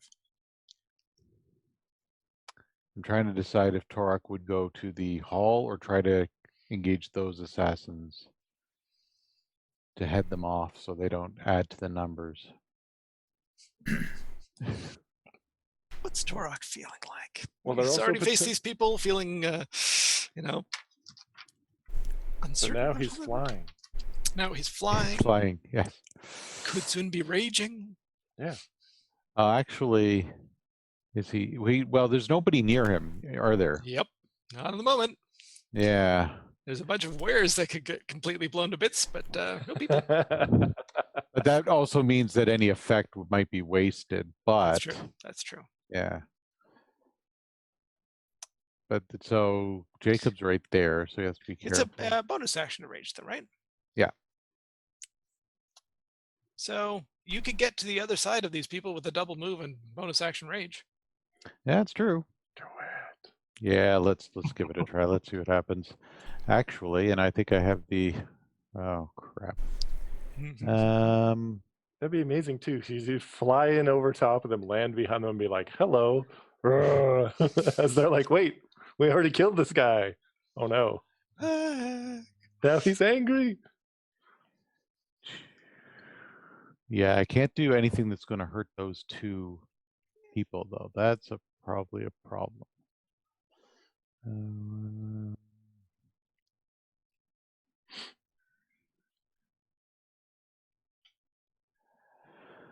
All right, well, let's roll 1d100 and see if I can get this one. It's just Right. I'm going to move you over here. And if I don't get that one, we'll figure out which one happens. Yep. I love that Torok comes zooming past Jacob, who's basically building himself up to a rage. No, I did not get that one. All right. All right, so let's see which one happens.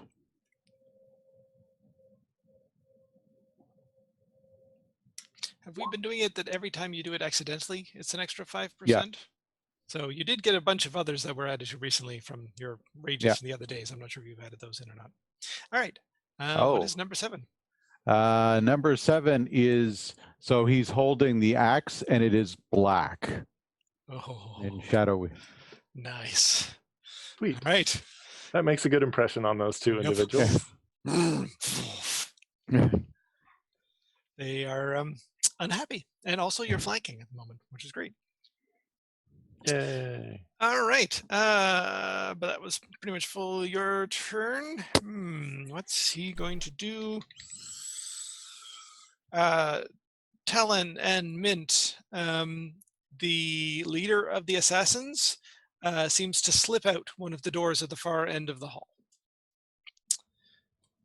So he is sort of unknown at the moment. Jacob, your turn. I don't see I can get into the room very well, and I saw Torok zoom past me, so I think I would go assist Torok. I'll fly to over here. Yeah. I will firebolt the top one. Yep. Now, which door did the leader slip out of? Like an external door, or just an internal door? It's an internal door, so it's somewhere in. He's now somewhere else inside the great hall. Okay, so it's mostly open, but there is another area at the far end, at sort of the far end from where the door is that you can see on there. There are a few other doors that lead into other areas internal to the hall. Okay.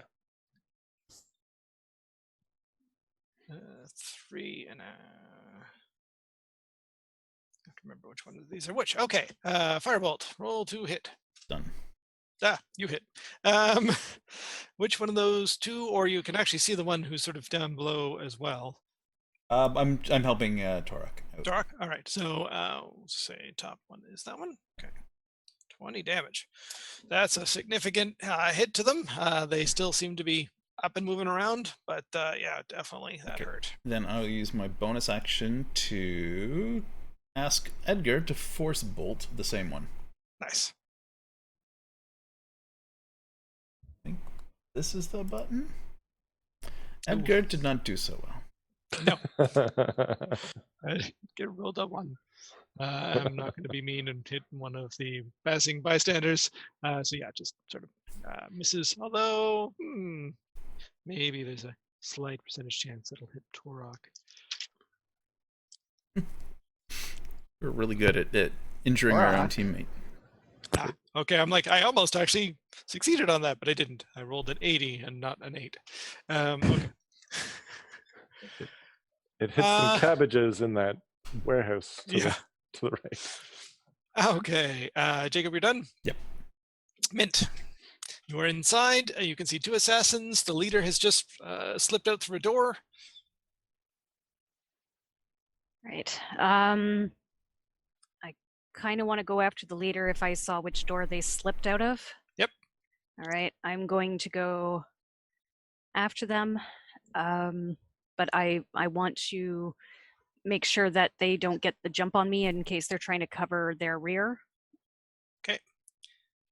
Yeah, you essentially you get to the door. What do you want to do when you're at the door? Like, you're gonna try and peek, or otherwise sort of sneak through? I'm gonna try and peek first. All right. Before I go through it. All right. So yeah, you get to the door. I guess give me a stealth check. That will sort of indicate how well this goes for you. Yeah, 'cause stealth has worked so good for me in the past. It worked almost as well as your deception. 14. Okay. So yeah, you get to the door, you peek in. He's in probably what looks to be a bit of an antechamber. There's a desk there. There's some sort of shelves with some scrolls and books on them, and there's a smaller window at the back that he seems to be looking out, but even you can sort of see like through that there's already some people outside there. You might even be able to see Jacob. And yeah, trying to figure out what to do in this relatively small room. There is another door that leads somewhere to one side of the room. So there's the door you're looking in, bookshelves on the right-hand wall, window on the far wall, another door in the left-hand wall, and desk and sort of chairs and stuff in the room. Okay. So just double checking what I've got here. Shoot him in the head. Well, I'm thinking about shooting him for sure. I'm just double checking. Haven't actually had a chance to use your gun yet. I want to use bullying shot. I can expend 1 grit point while making an intimidation check to gain advantage on the roll. Nice. Do that. All right.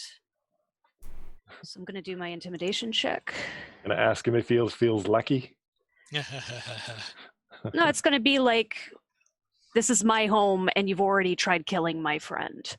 Like, just to let him know I mean business. Yep. All right. And 22. Okay. Do they make a save? That? I'm just gonna try and look it up. It says that I gain advantage on the attack roll, so that means I get to take the higher of the 2 on the attack. I think actually it's the other way around. I think you expend a grit point while making an intimidation check with your gun to gain advantage on the intimidation check roll. Oh, so I could roll that again and it might even be higher. Yep. That's kind of funny. Yeah. All right. So why not? We'll try that again. Trying to intimidate him down to surrender, that sort of thing. Yeah. If you know what's best for you. Oh, the 22 is higher. Really good. So yeah, you barge in, like have your gun directly on him, and like you're in my home. You hurt my friend. What is your intent? Is your intent to you want him to surrender, or do you want to hurt him? My intent is he's still got assassins out there. I want him to round them up and stop the attack, or I'll end him now. Okay. And basically show his head to the crowd. So it's his choice. Yeah. All right. Where am I looking? There it is. Okay. Oh.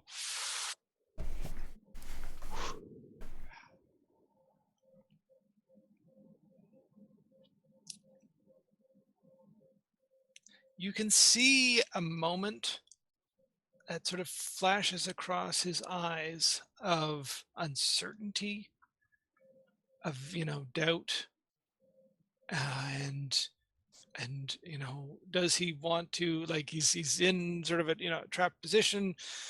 Does he want to surrender? Is he going to give this up? I'm going to sort of give you all this even without an insight check, just from sort of how this worked out. You get the sense that there's a part of him that is a little uncertain about what's going on here. However, whether it's just your sort of threat or whatever else, he seems to steel himself, and you can take a shot on him now. Even I'm going to sort of let this be with a shot because he is not giving in to your threat. Only a 7? Seriously? No, that makes sense. You came in and you sort of, maybe fired off just, right over his shoulder. Yeah, that's fair. Jacob, a bullet goes whizzing past your ear. Jeez. Right through the window and out and on. He has the house is attacking me. I must burn it. The leader had his moment. He had like doubts and almost gave in, but I gave him a wisdom save and he rolled a 22. He matched your intimidation check. Yeah, he is going to do stuff on his turn. Alphonse is next. Okay, so Alphonse, there have been like people moving all around Alphonse, and he's just like, what am I even doing? Because he was gonna head to the people towards the left, but then there's Jacob's there and Tor's there. Like, there's a whole bunch of people. So what does he like? What does he see? Like, what does he know about other assassins? Yeah. What does he know about assassins? Not much. There is the one down here that he can probably see. Yeah, so in terms of like what he knows about assassins, not much. What he can see around him and what he sort of takes in with his senses is a fair amount because he's got a really high passive perception. So yeah, these two, he can see. This one, I'm going to say he can probably see maybe just a little bit of. Definitely got a sense that like just in this corner of this building, there's a window that was just fired out of. It's a small window. Average sized person might not be able to fit, but Alphonse might be able to. So something's going on in there. And yeah, definitely he's aware of there's sort of a firefight or something going on inside that building. He's heard those gunshots. Yeah. Okay. He's definitely not gonna go to the window where the shot was just fired out of. I think he's the one that he can see, like just around the corner, this right here. He's gonna go after that one. So he's gonna wild shape again. Nice. Because thanks to D for reminding me that Alphonse can do that. And he's gonna wild shape into a black bear. Nice. And with the black bear, he has 40. His speed is 40. Okay. So that'll get him to like here. I wish I could measure and move at the same time. Yeah. Okay. Alphonse the bear. So a black bear goes running past Jacob now. Yes.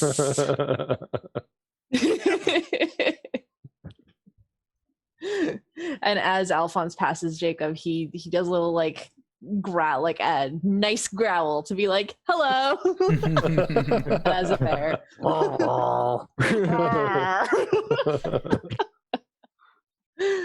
Would it be like, I don't know. High five. Oh, that's delightful. There you go. There we go. I will make that so you can move it. Awesome. There we go. All right, there's a bear. Okay. And yeah, that was a double move. Well, it was an action to use. The wild shape. Okay. Yes. And then the move. So he's the leader's still looking out the window. He's like, bear goes by. Yeah. Actually, the leader really isn't. It's Mint who sees the bear go by. Okay. Talking is a free action, right? Do I just go, is that a bear? Surrender or else. Is that a bear? The leader's like, I'm not falling for that old trick. Roar. Yeah. What?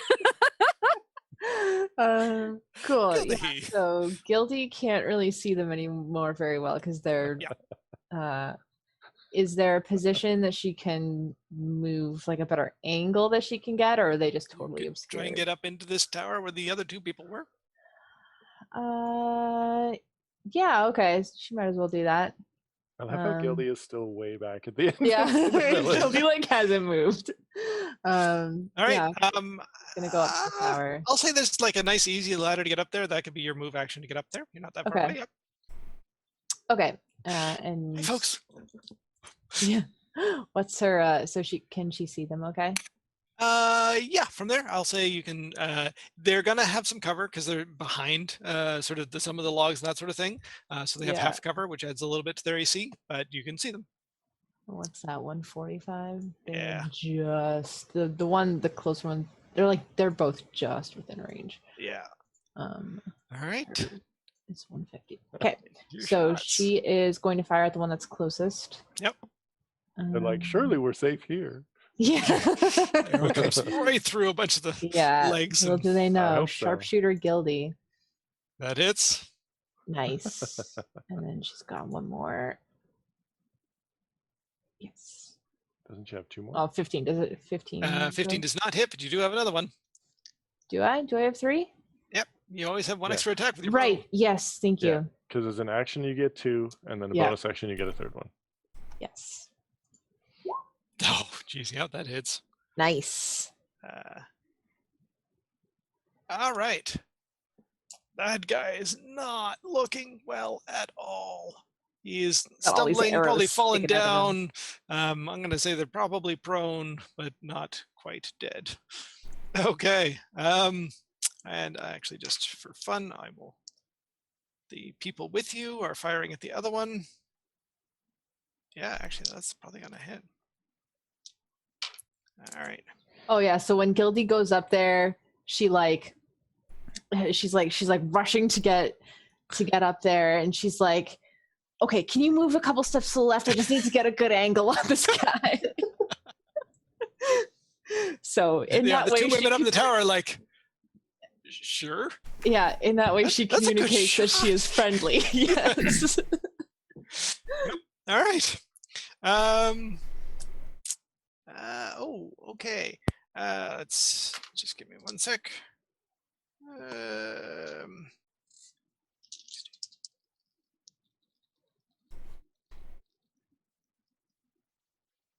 Yeah, okay.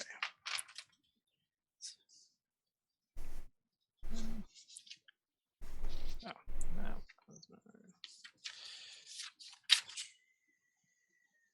Yeah.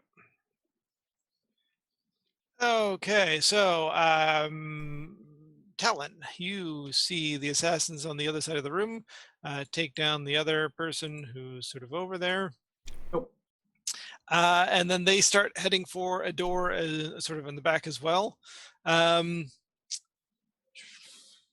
they probably have enough move to get there. So yeah, they have also sort of slipped out into sort of another room, leaving sort of the 2 dead behind them. Definitely the group that is you're standing behind will be following them and or the leader. And Leon, you see that too. Yes, you are among those others. Sorry, what did I see? Oh no. Yeah. The person. They kill the person and have fled out through another door in the far side. So there's essentially, imagine 3 doors. So there's one at the back of the raised area, and then sort of 2 lower down on either side. So the leader went through the one on the right. These 2 have gone through essentially the center one. Okay. Well, at my earliest convenience, I will ask, who did they just murder? And people will tell you because he was relatively well known. Trying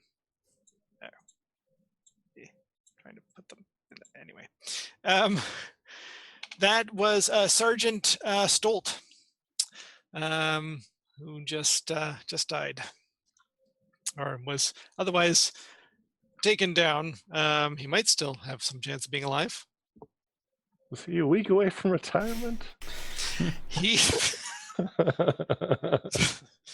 None of us can retire now. We have a mission. I'm not actually saying that. Yeah. But yeah, that was Sergeant Stolt that was taken down. And Mint, you would have recognized him vaguely while you were sort of running past. The other person who had gone down is Lieutenant Mistweaver. So they've taken on 2 of the sort of leaders of this group. Not cool. Not cool. All right. Talon. All right. Well, Talon is going to, I guess, follow through that middle door where the assassins went out. Yeah. So you easily sort of run through and around this group. I'm just going to actually move these 2 sort of off to one side, even though they're. Why have you done this, Talon? Why have you done this? Charging into where the assassins are. I'm going to say that that is your move. You don't have to do a double move. But yeah, there's 2 assassins that are in, it seems like sort of a staging room So where you prepare things to sort of bring out onto the raised stage area. So almost like a backstage at a theater sort of thing. And there's some sort of random sort of other shelves and things that are piled around, and they're sort of trying to figure out what to do. There's a door on either side. You can attack if you'd like. All right. Now they were attacking a lieutenant and a sergeant. Yep. Who hopefully fought back to some degree. Do either one of these assassins seem in any way injured? Yes. They both look relatively injured. Give me a sec. Oh, right. Yeah. So I had done that. So I'm just going to add a little bit more to them here. But not extremely so. Okay. Well, if there's one that seems in any way more injured, Talon would target them. If they're both roughly the same, then it's kind of random whichever one he would attack first. Yeah, one does look slightly more injured. You can target them. All right. Then I will attack one and try to punch them. And if you stun them, I'll remember this time. Good to know. But I probably won't be stunning anybody. All right. Punch, number 1. Yep, that hits. Tiny damage. Why wouldn't you stun them? They took down Torok. That's why I'm not going to stun them. I'm going to dodge at the end of my turn. Oh. True, but if you stun, then they can't attack you at all. One of them can't. But Yes, there's that. Fair. Actually, but you can do both. Because it's not a bonus action to stun. But then they'd have a saving throw. So dodging. That's true. It's just use up a bunch of key points, but you might as well use the key points. Yes, that is true. All right, then yes, then I will try to stun on that particular attack. All right. That is maybe successful. 14? I'm trying to figure it out. DC 14. Arg. Okay. So just made it. So yes, not stunned, but you have another attack. Yes. All right, I'll punch them. Yeah. Yep. Punch them again. It hits, yep. Excellent. All right, and then I'm assuming you're taking the dodge action. And I will take the dodge action. Yeah. Okay.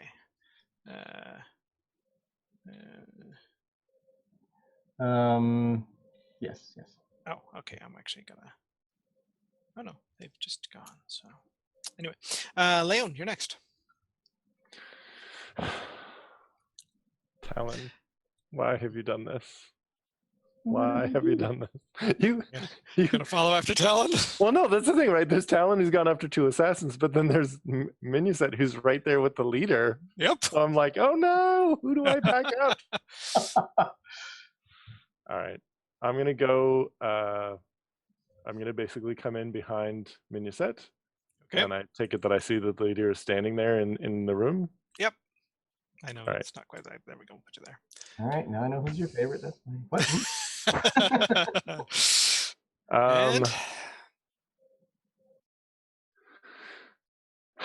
Am I able to tell there's other doors and stuff in there? Yep. Yeah. You can see what Ben saw.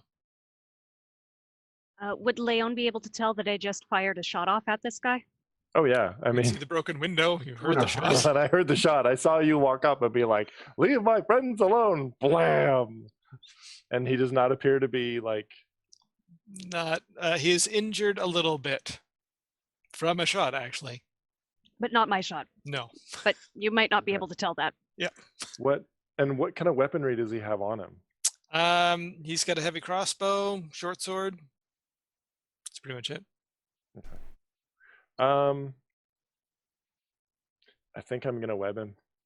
Nice. All right. I'm just gonna fill that room with web because I'm like, I could grease the floor and maybe he'd fall down, but then we're still in melee combat, and I don't think that Minuset wants to go toe to toe with this guy. So.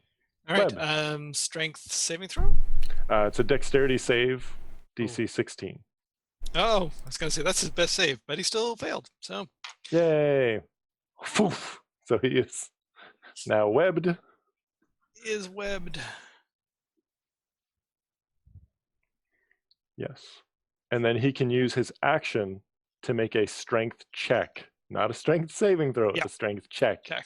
Against DC 16. All right. And until such time as he succeeds, he's restrained. Nice. So Minusek can take all the pot shots she wants at him with advantage. All right. How much of my move did it take to get over to behind Minusek? I'll say like 20 of your 30. Or you're flying, so 20 of your 60. Okay, then I will fly over to, I'm basically like, okay, he's restrained. And then I'll fly over to take a look at Talon and see what's going on with Talon. Super Leon. Yep. Talon is in a room, sort of, in a, defensive stance with two assassins that look unhappy. All right. Then I think I'm going to position myself basically on the wall or on the, like, wherever I can. Because remember, I can stand on the ceiling if I need to. Yep. So I want to be like just kind of peeking into this room. So I'm not like, oh, there's a target in the doorway, but just kind of like. So you're sort of on the wall, So peeking just kind in of on the wall or on the ceiling, Okay. just peeking in so I can see what's The happening. ceiling's really high, so you're not on the ceiling. Okay. Yeah. All right. Sounds good. You can then see, I'll just kind of sort of a bunch of these people. Some of them rush over to tend to the other people. Yay. I'm going to give them a percentage chance of being alive. Please be alive. Okay. Okay. All the cool kids stay alive. Yeah.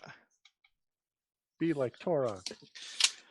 And then a bunch also rush in through that doorway, including the big half orc. That room is getting very full.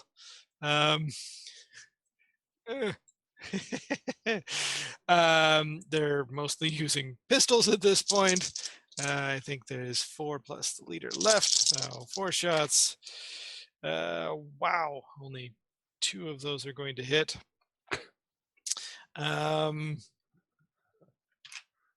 Dallin, pick low or high? Low. Okay. So that's 2 shots on, we'll say, the one who's already looking hurt.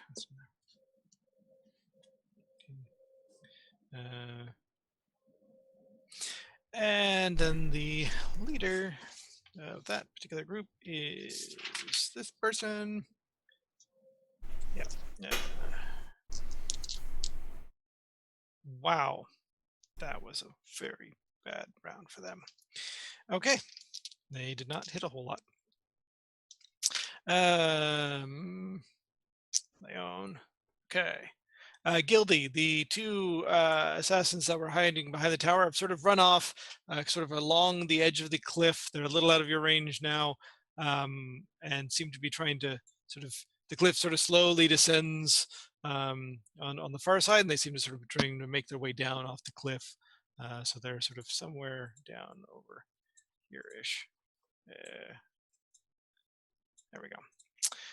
Sort of looking to make their way down. The ones around Torok. Okay, so we'll say one of them attacks Torok, the other one is attacking the other 2. And I do have resistance to bludgeoning, piercing, and slashing while raging. Nice. All right. 16 hits you? No. Oh. I have okay. AC 17. Then never mind. So 1 hit. Give me your con save while I roll the other damage. Yeah, they actually are going to get sneak attack damage because they've got an ally within 5 feet. Con is +6.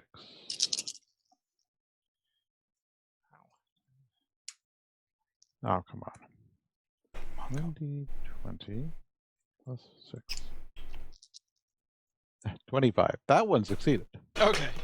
So you take half of 23 damage. So it'd be 11. 11. And then half of the poison damage is 10 half to 5. And the other one fairly easily. Actually, we'll see if they actually hit. So it takes down one of the two people. Who are here, they did not have a whole lot of hit points. One attack easily takes them down. All right. And then Torok, it is your go. This is the end of the round. I think we might finish up after this and pick up next time. The one right in front of me, I get advantage on? You do, because technically both of them. You're sort of the way the flanking works here on the other side. Okay, so I'm going to hit the one in front of me first with my first attack. And that's 14 psychic damage. Okay. They definitely take all of that. I believe it's psychic, right? Yeah, psychic damage.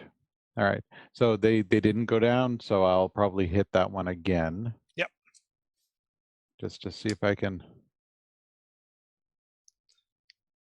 Hello. Yep. 15.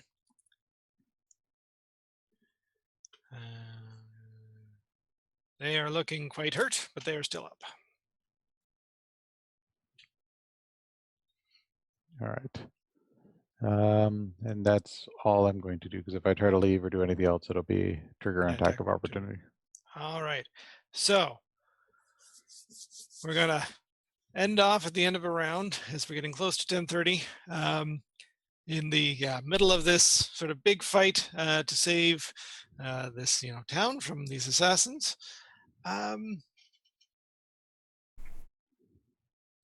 Just to end off on a slightly interesting note.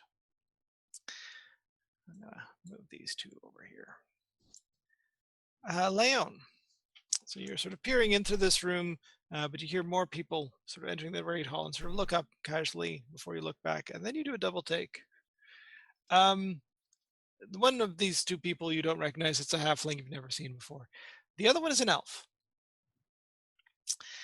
And this was a childhood friend of yours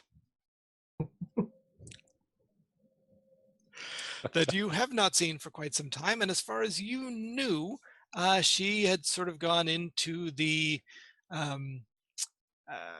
covert operations side of the military. Yep. I know who you're talking about. I don't remember her name, but I remember her from my backstory. Yep.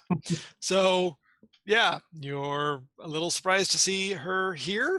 But yeah, she's just come into the room. She's probably surprised to see me here. There is that as well. And standing on the wall. Yes. And with that, we will end there and pick up next time. So thank you for joining us. In 2 weeks, we will have the second half of our season finale and see how this all works out. So we hope to see you then. Take care.